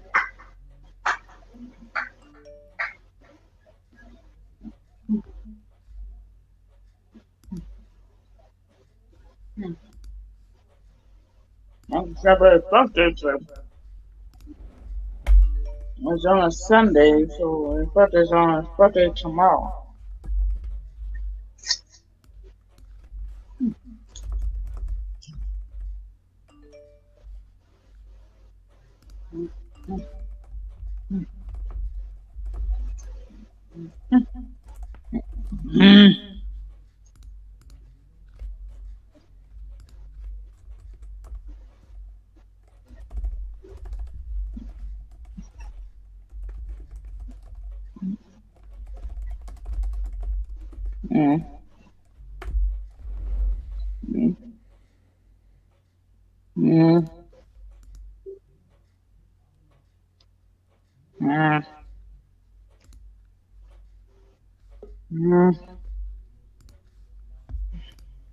I'm back.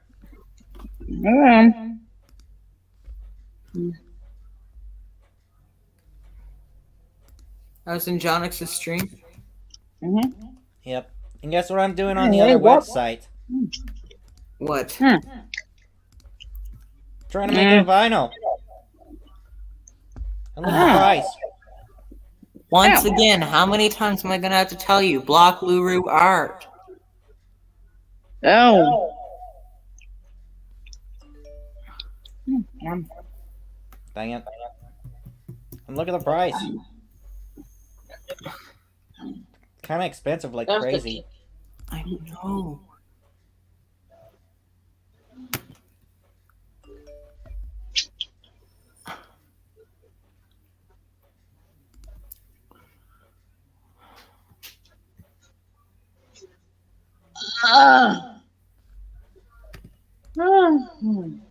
John's stream. I know John was streaming today. Uncle's birthday cake. This size is my uncle's birthday. Yeah, I'm gonna have to re-edit the back again.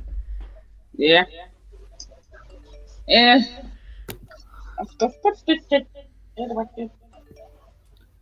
Hopefully we can turn home soon. Turn home soon. Come on, baby. There we go. Yeah, fine.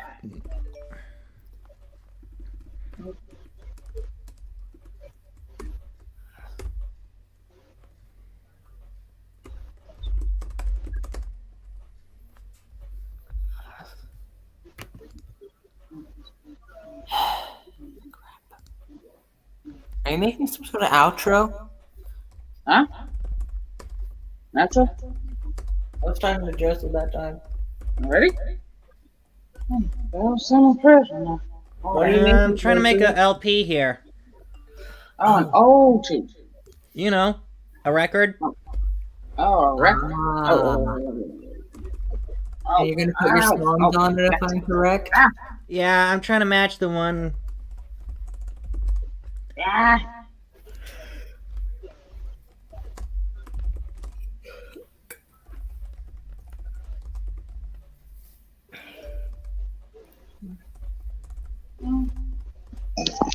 Excuse me. I'm all spelled. Actually, I'm trying to eat stuff. Excuse me. No information about that. Belch. In a cake. I just got in a cake. Yeah, good thing. And I know my limit has been reset today. What's going on my server? So I can get back to streaming once again. Ow. Okay. That's good. You can stream again. Same for me. I can stream again. And the next reset is on the 18th of October. Yeah, I'm gonna save the design so I can pick up where I left off if I can. Okay. Okay.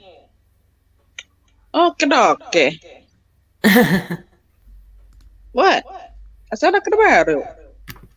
Look, there's a barcode up here. I made a track list though. Wait, don't tell me you're actually making that to launch in stores. Oh boy. Is that what you're doing? Yeah, I'm trying to make changes in just in case, cause last time I tried was and look at the eyes. Look at the eyes that I made for the LP. It looks like it looks like some kind of a Boom Boo eyes here. Whoa. That what I think this is what it reminds you of. Screwed up Boom Boom Matsuri. I hope it'll be better than my previous ones.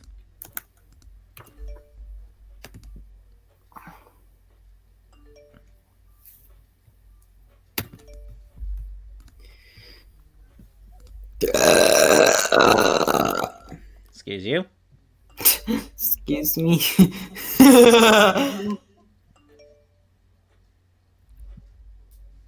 Yeah, this box art here looks a lot better.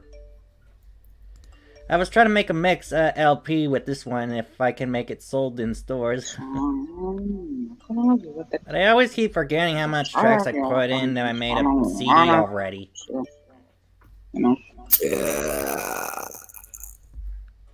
Excuse me.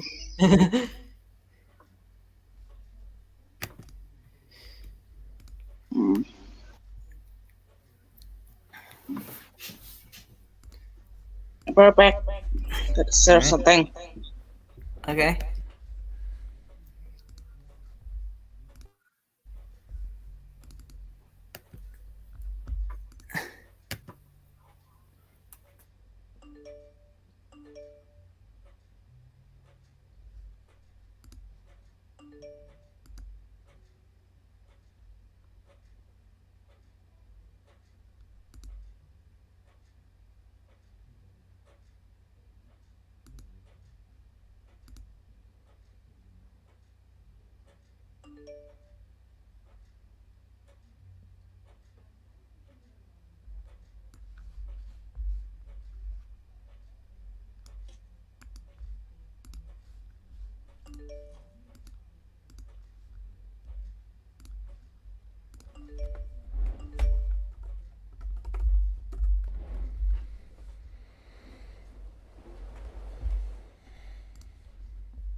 That?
Yeah, okay.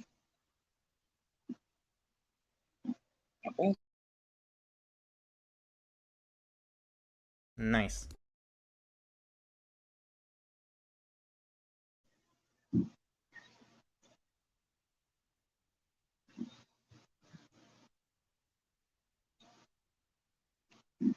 That's to being sweet. My sister goes to the doctor. Oh boy. Can I change?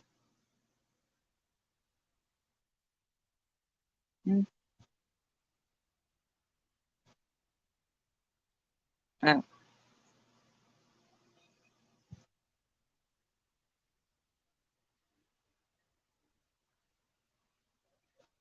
oh, oops. Oh, oh,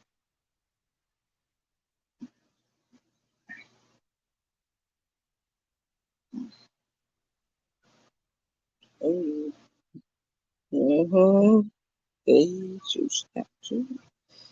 Oh, that blue better not there. Oh, okay. Yes, that one went down. Ouch. Mm, mm, uh,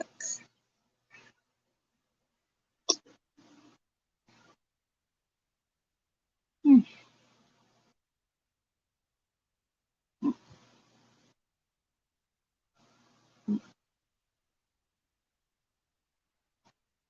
better.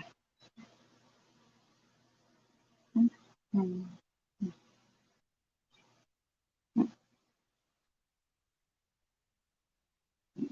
mm. I just wonder if I can upping from Drippy's server, and I have to leave that soon. Because I don't want to leave Drippy's server. Oh,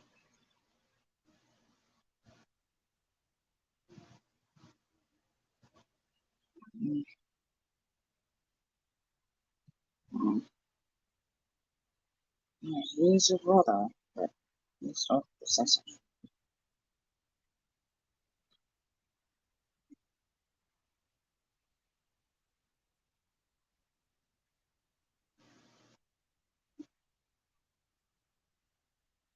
Just for her.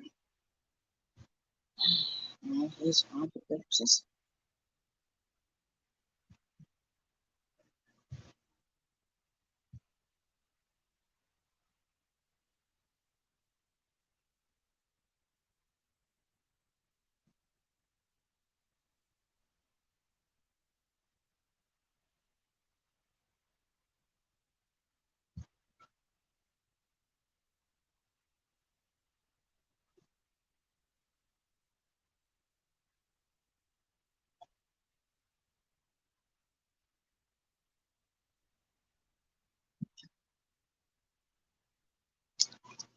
I sent.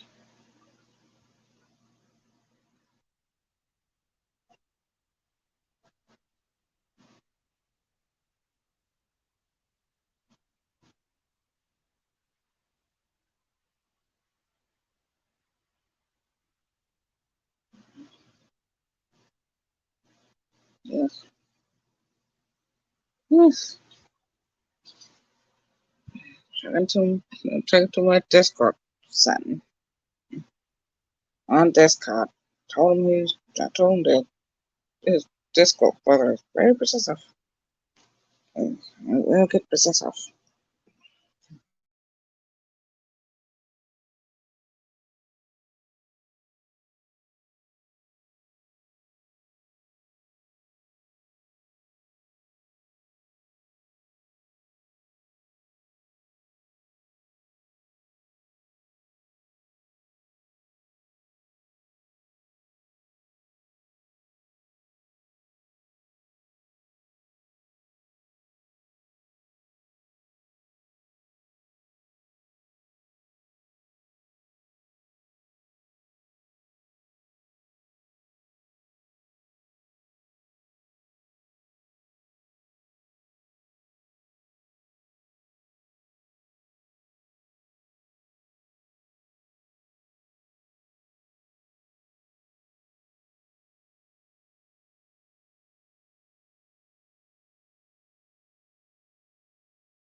Darby's upstairs, she's not in their kennel. She doesn't gonna leave her out. Because she didn't follow me in there, so.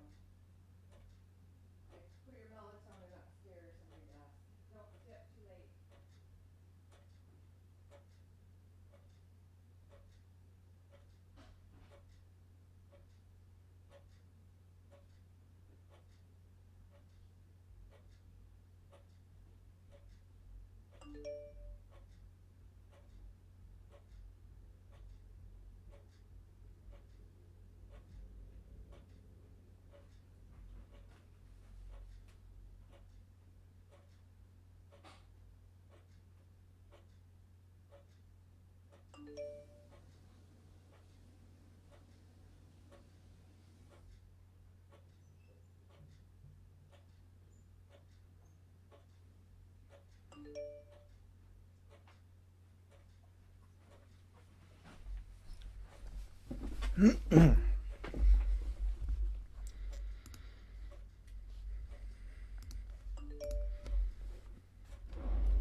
Hey Warped, I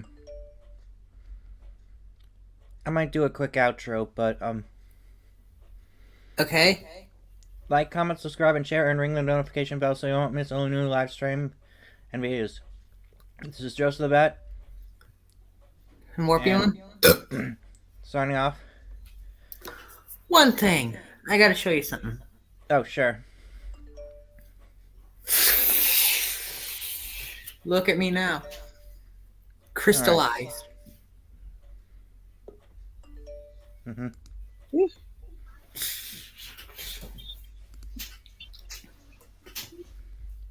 So, want to do the quick outro, Amy Rose? Yes. Okay, go for it. Ew. Excuse you.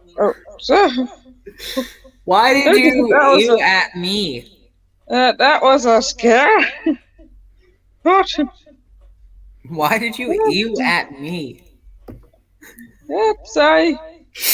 At least I used manners this time. I used my manners. I'm not like that was good.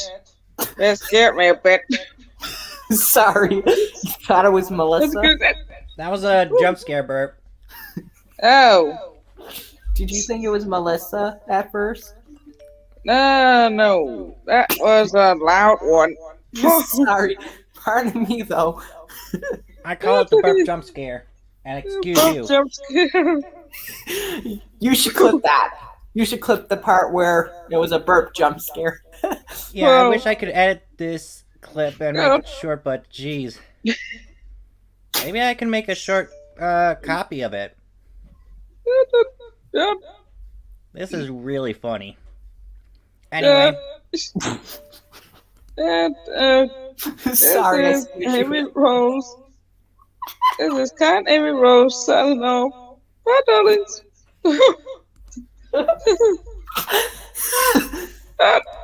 That was a good part. LOL. Excuse me.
So we'll save that for Halloween instead of September.